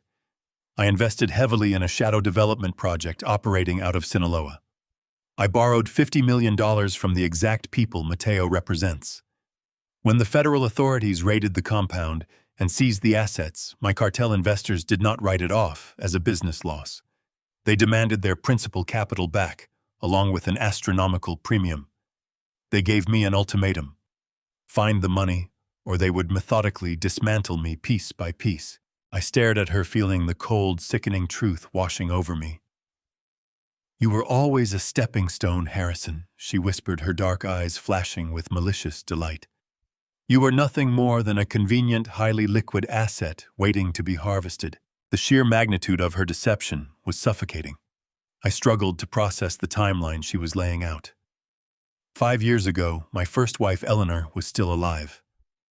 Eleanor had been healthy, vibrant, and fiercely protective of our family assets. She never would have allowed Victoria to get close to me. My mind violently connected the missing pieces.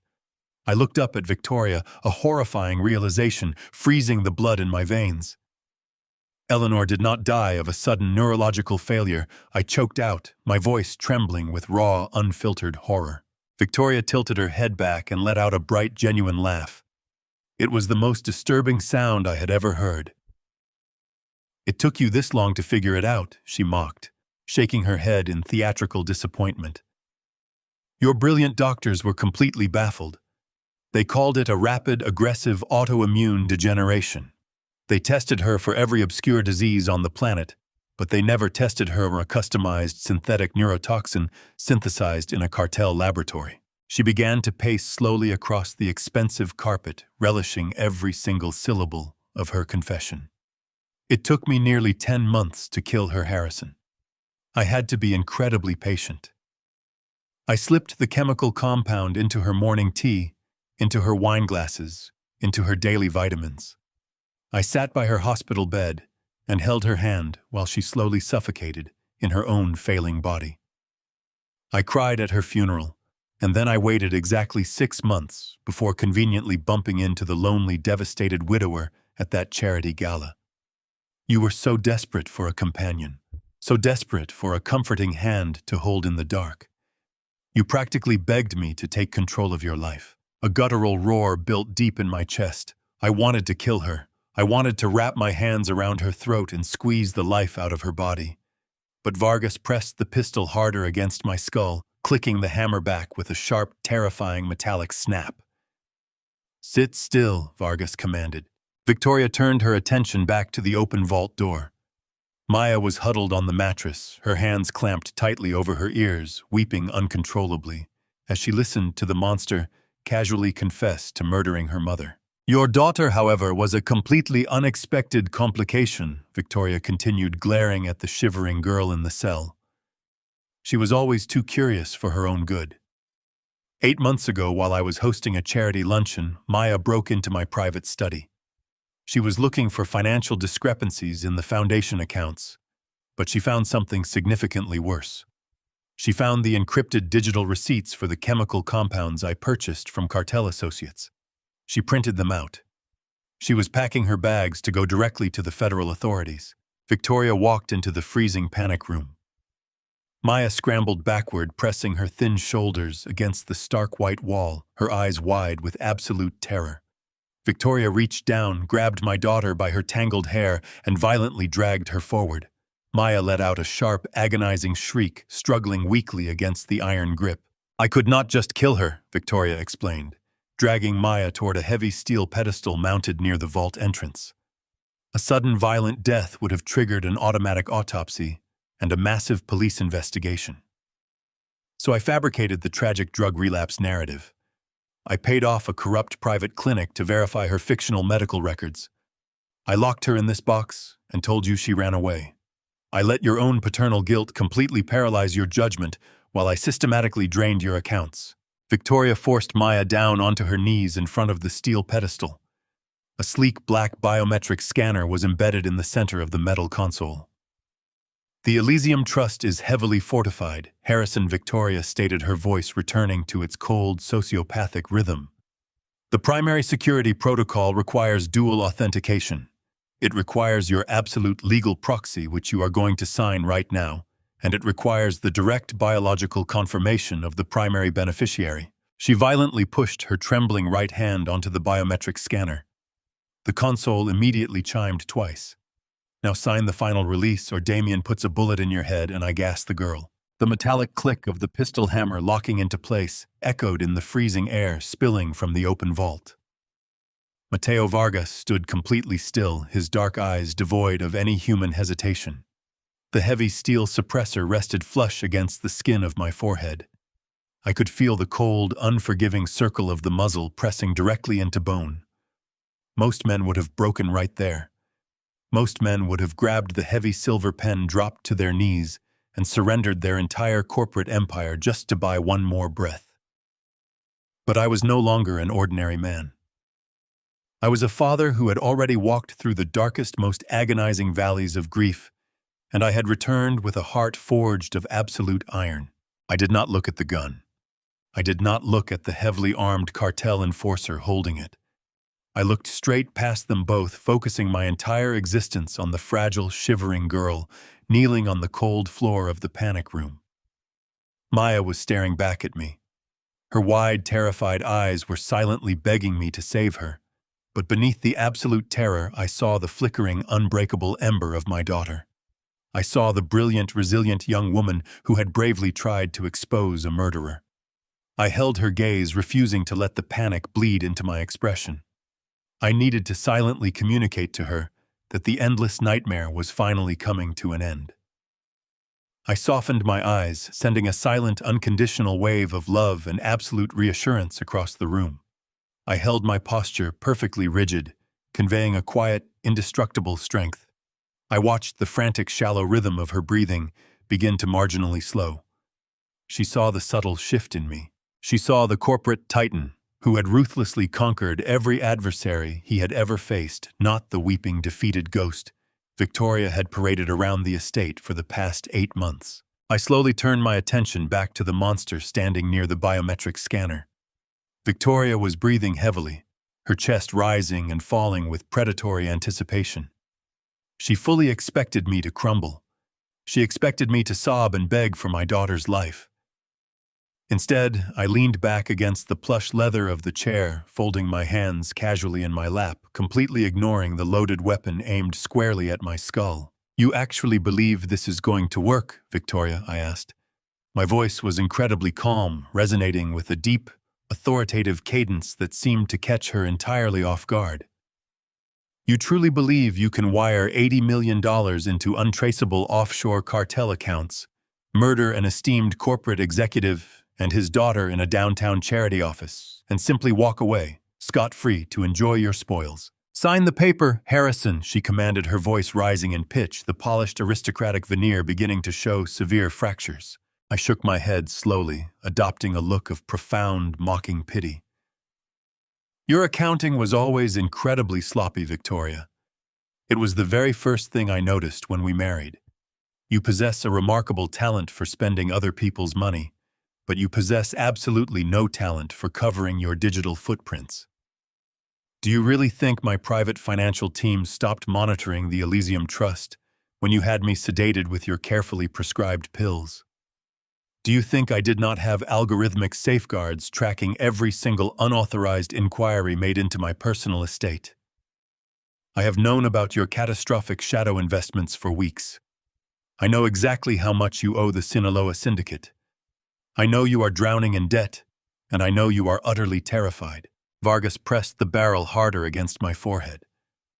"Shut your mouth and pick up the pen," he barked, his finger tightening incrementally on the curved metal trigger. I did not even blink at him. "You hired a cartel enforcer to play a glorified bodyguard." I continued, my gaze fixed relentlessly on Victoria. "You brought a known, internationally wanted criminal into my highly scrutinized corporate sphere. Did you honestly believe your brutal employers down south were going to let you walk away and enjoy the remaining $30 million of my trust fund? You are a massive liability to them, Victoria. The exact moment that money clears their hidden ledgers, Mateo is not going to politely escort you to a private jet. He is going to put a bullet in the back of your head and dump your body in an industrial incinerator. You are not a brilliant master strategist. You are a desperate, foolish amateur who played a dangerous game far beyond her intellectual capacity." The brutal, unapologetic truth of my words hit her like a physical strike. Her face flushed with sudden, violent rage. The meticulous, calculating control she had maintained for years completely shattered. She shrieked a raw, guttural sound of pure, helpless frustration and completely abandoned the biometric pedestal. She marched aggressively back to her massive glass desk, her expensive heels stomping against the hardwood floor. She snatched the glowing digital tablet from its charging dock, her hands trembling with unchecked fury. "You arrogant, pathetic old fool," she spat, holding the tablet up high so I could clearly see the screen. The application interface was glowing brightly in the dim atmospheric light of the office. A large, pulsing red icon sat directly in the center of the high-definition display, commanding the deadly mechanical ventilation overrides wired directly into the walls of the cell. My internal clock was ticking relentlessly. The 90 seconds Rex had explicitly requested were rapidly evaporating. The electromagnetic pulse was absolutely imminent. I just needed to hold her complete, undivided attention for a few more agonizing moments. I needed to ensure she did not press that screen until the military-grade pulse permanently severed the digital connection. "You think you have beaten me," Victoria screamed, her voice echoing wildly off the soundproof walls. "You think your brilliant corporate safeguards mean anything in this locked room. I have the ultimate authority right here in my hand. I control who breathes and who suffocates. I spent a year orchestrating this exact moment. I slowly poisoned your first wife. I locked your precious daughter in a frozen cage. I broke your mind until you were crying and begging me to take your money. And now you sit there looking down the barrel of a gun, trying to lecture me on strategy." I remained entirely impassive, my face a mask of cold, unyielding stone. "You are stalling, Victoria," I taunted softly. You are stalling because you know I am absolutely right. You know the cartel is going to execute you the moment you outlive your usefulness." She let out another furious shriek, her composure entirely gone. She raised the tablet higher, her thumb hovering mere millimeters over the pulsing red execution command. Mateo cocked the hammer she ordered, her voice completely unhinged. Vargas manually pulled the slide of the heavy pistol back a fraction of an inch, ensuring a deadly round was perfectly chambered and ready to fire. The metallic scraping sound was deafening in the enclosed space. He shifted his athletic stance, bracing himself to absorb the imminent recoil. "I have had enough of your arrogant corporate lectures," Victoria yelled, stepping quickly around the desk so she was standing directly beside the cartel enforcer. She pointed the glowing tablet toward me, her thumb shaking violently over the smooth glass screen. "You have exactly 10 seconds to pick up that silver pen and sign the final release." My internal countdown reached the final 5 seconds. 5. 10 seconds. Harrison. Victoria screamed, her beautiful face contorted into a terrifying mask of absolute desperate madness. "Sign it right now." 4. I looked directly past the lethal gun, past the glowing digital tablet, and held my beautiful daughter's terrified gaze one last time. 9. Victoria shouted, her voice completely cracking. 8. 7. 3. I slowly lowered my hands from my lap, pressing my palms flat against the soft leather armrests of the chair, preparing my muscles for the violent, explosive shift in gravity. 6.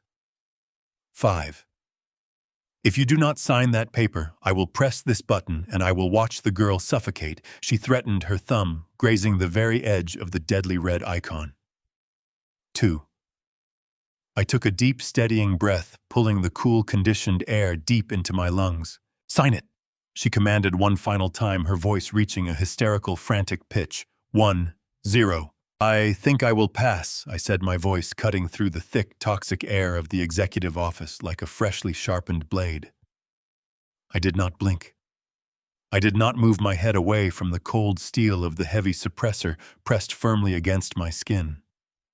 Instead, I calmly shifted my left hand from the armrest of the plush leather chair and brought my thumb to rest against the edge of my brushed steel wristwatch.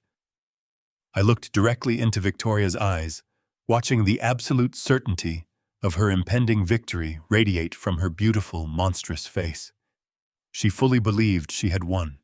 She fully believed my spirit was broken and my daughter was about to die. I pressed the hidden button on the side of the metal casing. The mechanical click was entirely silent, swallowed by the heavy tension of the room, but the reaction was instantaneous and apocalyptic. The localized electromagnetic pulse detonated.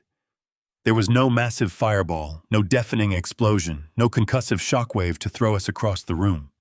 Instead, it was an invisible, catastrophic wave of highly concentrated energy that instantly ripped the life out of every single microchip within a 50-foot radius.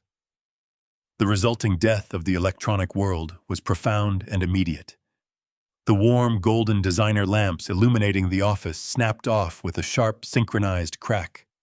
The massive computer monitors on the glass desk violently sparked and died, their screens fading to a dull, lifeless gray. The gentle ambient hum of the automated climate control system abruptly stopped, leaving behind a thick, suffocating silence.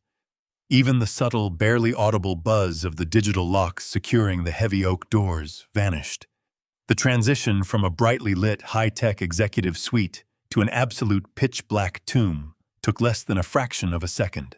The sudden darkness was completely disorienting, a heavy physical curtain that dropped over my eyes and instantly stole my vision. For a single suspended heartbeat, the room was trapped in a vacuum of total confusion. Then the panic set in. Through the absolute darkness, I heard the frantic, desperate sound of flesh slapping against glass.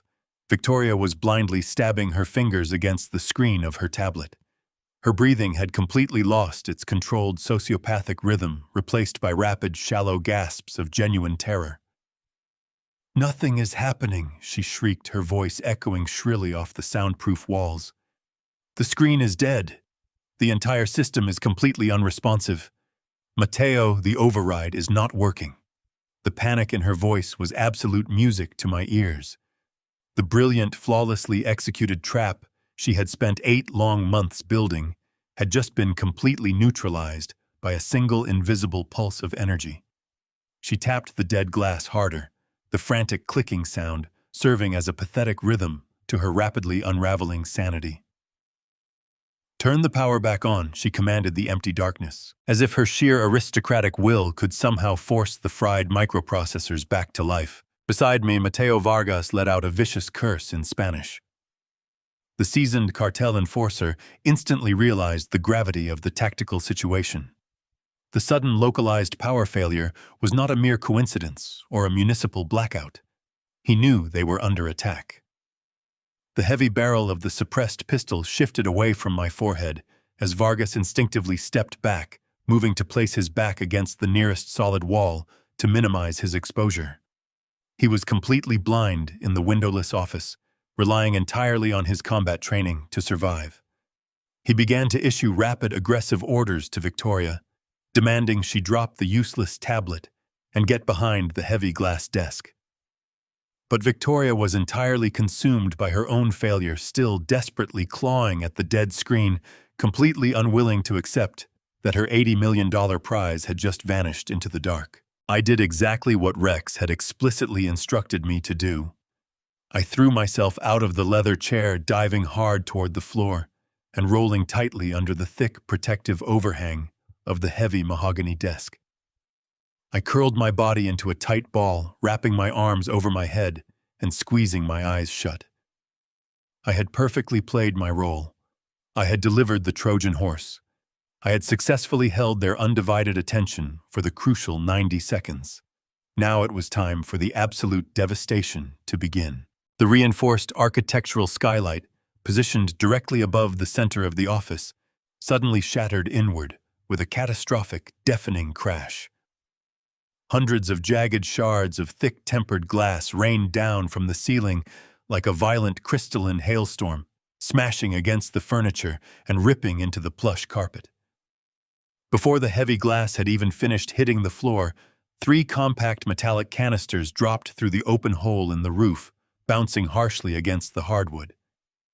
Vargas roared in the darkness, blindly raising his weapon toward the shattered ceiling, desperate to acquire a target. He never even had the chance to pull the trigger. The stun grenades detonated simultaneously. The enclosed soundproof office amplified the explosive force tenfold. A blinding, searing flash of pure white light instantly obliterated the pitch-black darkness burning through my tightly closed eyelids with agonizing intensity. It was brighter than staring directly into the midday sun. A fraction of a second later, the concussive bang hit. It was a massive physical wall of sound that violently hammered against my chest and completely ruptured my sense of balance. Even with my hands clamped tightly over my ears, the noise was absolutely paralyzing. A high-pitched, continuous ringing immediately flooded my head, drowning out the terrified screams of my wife and the heavy thud of the cartel enforcer hitting the floor. The flashbangs were designed to completely overload the sensory processing centers of the human brain, inducing instant crippling vertigo and absolute blindness. Victoria and Vargas were completely incapacitated, their nervous systems violently scrambled by the sheer concussive force of the military-grade pyrotechnics. Through the ringing in my ears and the harsh, strobing after-images burning my retinas, I felt the heavy vibrating impact of boots hitting the floorboards. Rex Carter and his elite tactical team dropped through the shattered skylight like heavily armored shadows falling from the sky. They moved with terrifying absolute precision. There was no shouting, no hesitation, no wasted motion. They were a perfectly synchronized machine of pure kinetic violence. In the lingering chaotic haze of the stun grenades, I watched a massive figure clad entirely in black tactical gear step smoothly over the broken glass.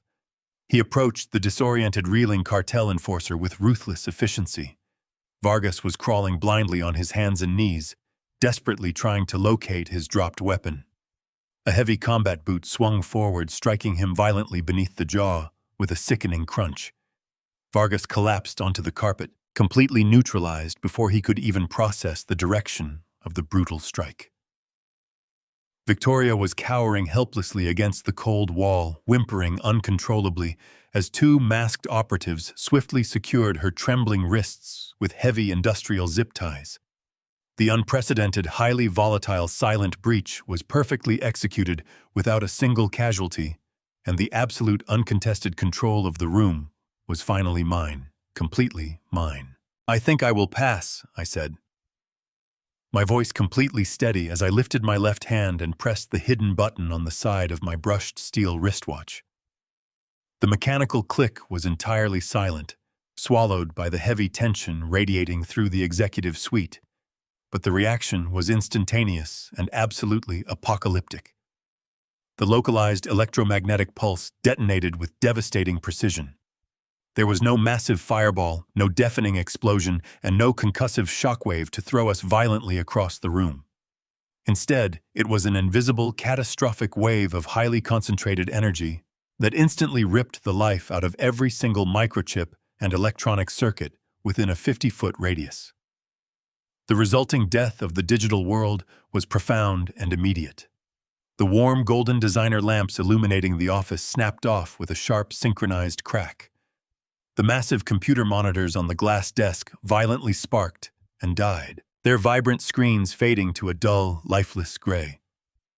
The gentle ambient hum of the automated climate control system abruptly stopped, leaving behind a thick, suffocating silence that pressed heavily against my eardrums.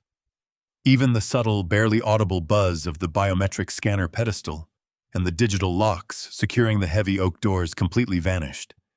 The transition from a brightly lit, high-tech corporate fortress to an absolute pitch-black tomb took less than a fraction of a second. The sudden darkness was completely disorienting, a heavy physical curtain that dropped violently over my eyes and instantly stole my vision.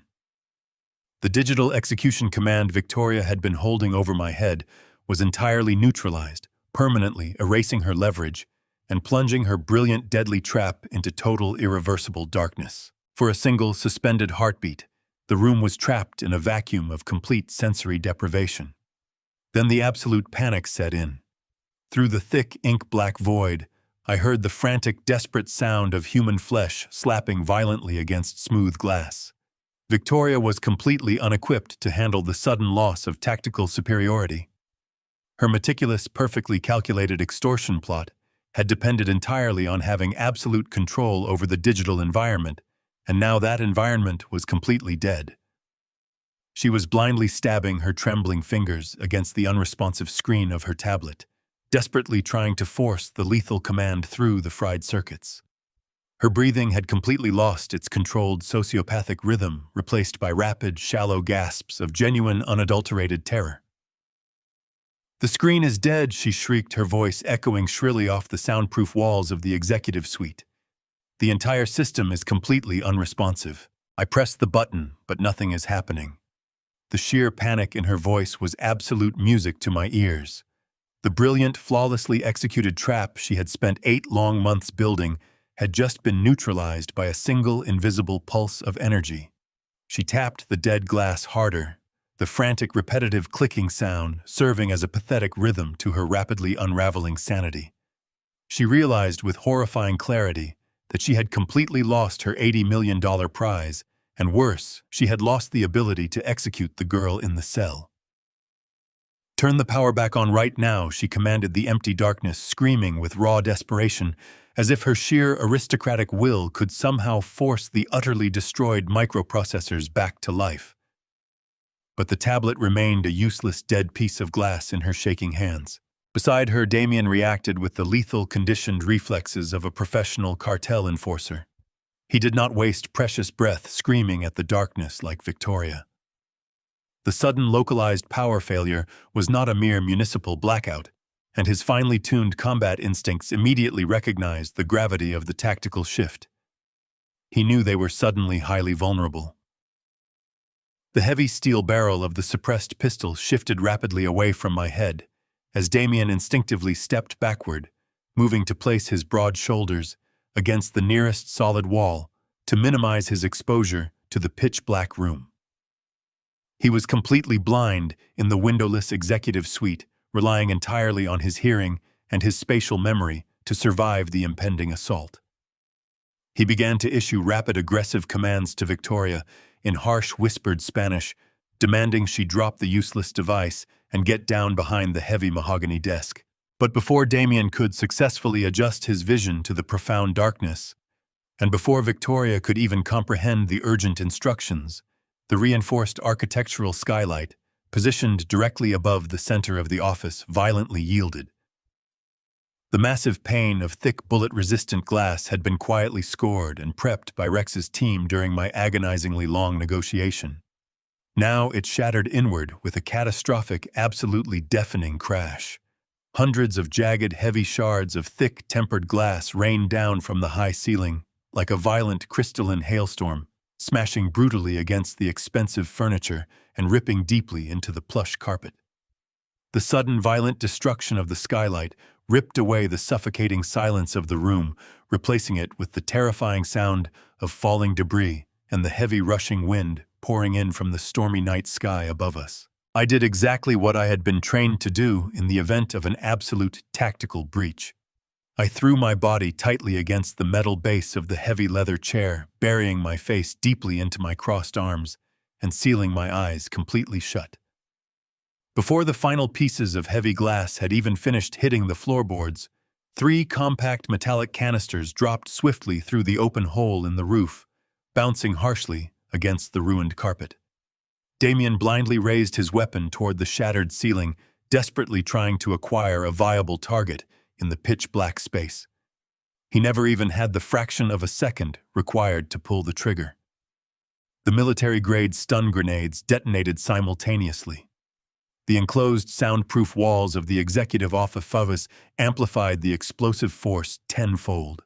A blinding, searing flash of pure white light instantly obliterated the darkness, burning violently through the blackness with agonizing intensity.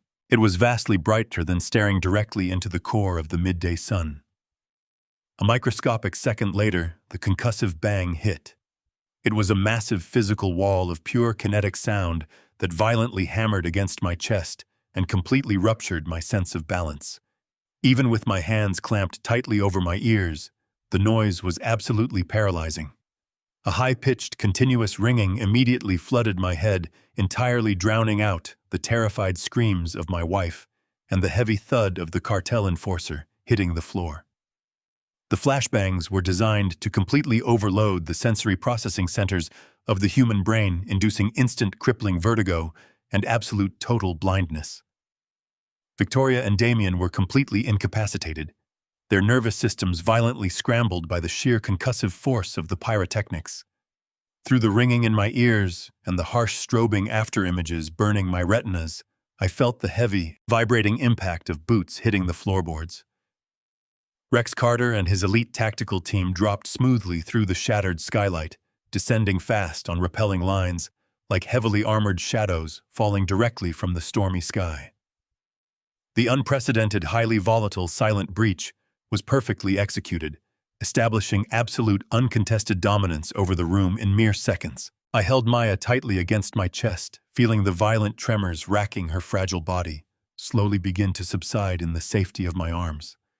I whispered into her hair, promising her that the endless nightmare was permanently over, that no one would ever hurt her again. Outside the shattered skylight, the distant rising wail of police sirens began to cut sharply through the heavy storm. Rex and his tactical team quickly secured the perimeter of the executive suite, but the official cavalry was already arriving in full force. I had instructed my lead corporate attorney, John Prescott, to coordinate directly with the local authorities while we executed the silent breach. John had delivered a massive mountain of irrefutable evidence to the district attorney hours ago, detailing every single fraudulent wire transfer, the dangerous cartel connections, and the completely falsified medical records Victoria had used to hide my daughter from the world. The heavy oak doors of the executive suite were suddenly thrown open. Dozens of heavily armed police officers flooded into the dark room, their bright tactical flashlights piercing the lingering smoke from the stun grenades. They found Victoria sobbing uncontrollably on the floor, her wrists securely bound with thick zip ties, her carefully constructed empire completely reduced to ash. Damien was hauled roughly to his feet, his shattered arm hanging uselessly at his side, his face a grim mask of silent, defeated agony. As the officers dragged the two criminals out of the ruined office and marched them down the long, opulent corridor, the scene was witnessed by the returning late shift of her own charity staff.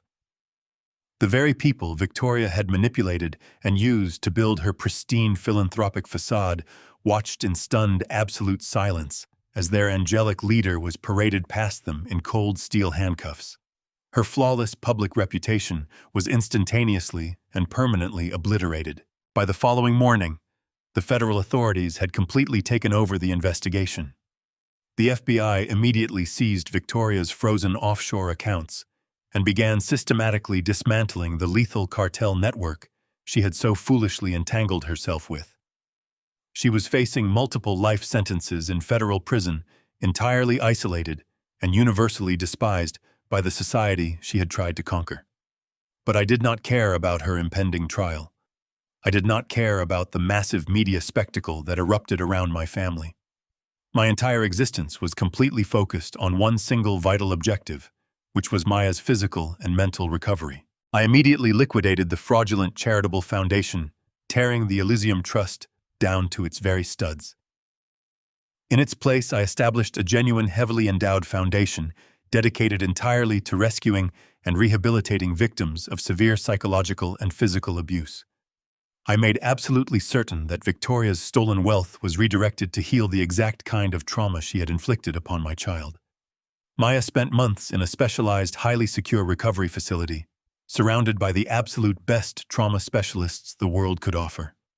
It was a slow, agonizingly difficult journey, but piece by piece my beautiful daughter returned to me. Today, as I stand by the massive glass windows of my corner office looking out over the sprawling global logistics empire I built from nothing, I feel a profound sense of peace.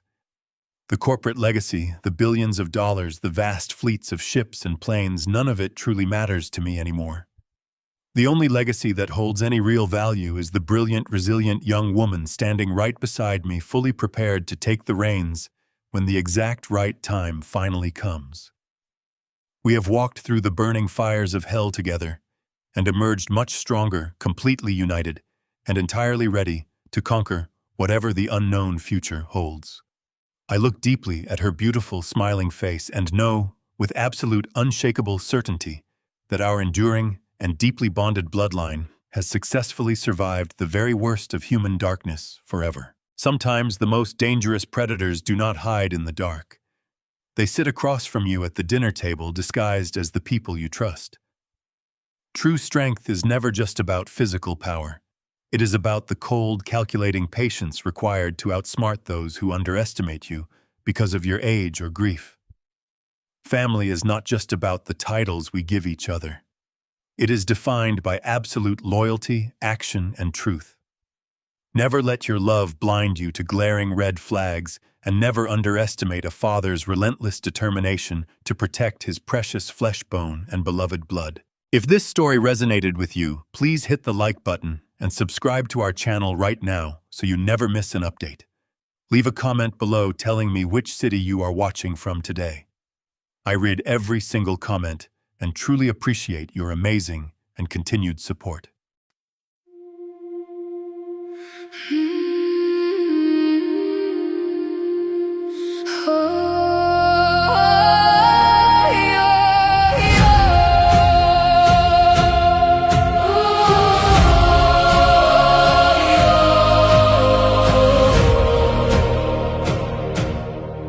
I used to ride upon your shoulders, thinking you could touch the sky.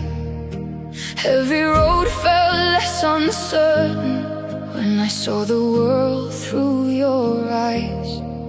You were stronger than the mountains, taller than the northern pines. And when the winter winds were coming, you would stand between them and I. Time kept moving like the river, years slipped slowly out to sea.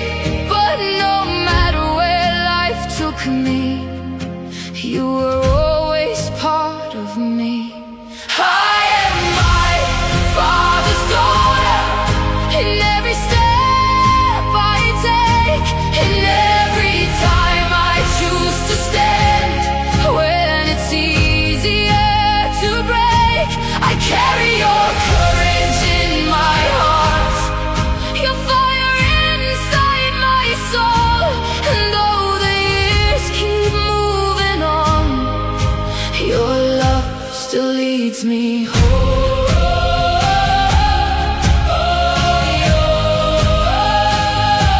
You taught me strength is not in power, but in kindness when it's hard. You taught me how to keep on going when the road grows cold and dark. Every lesson, every story, every laugh around the flame lies within me like an echo, calling softly through my name. And when I face my greatest battles, when I feel I can't go on, I can hear your voice beside me saying, child, you're stronger than you know.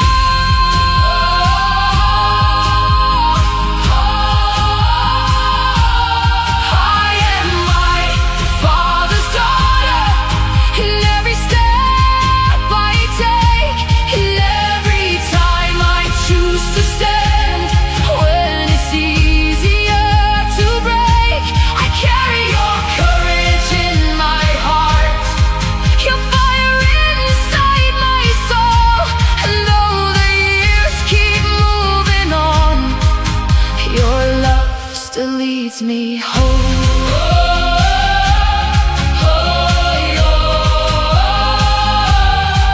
One day the snow will cover footprints, one day the fire will burn low, but the things a father gives his daughter are the things that never go.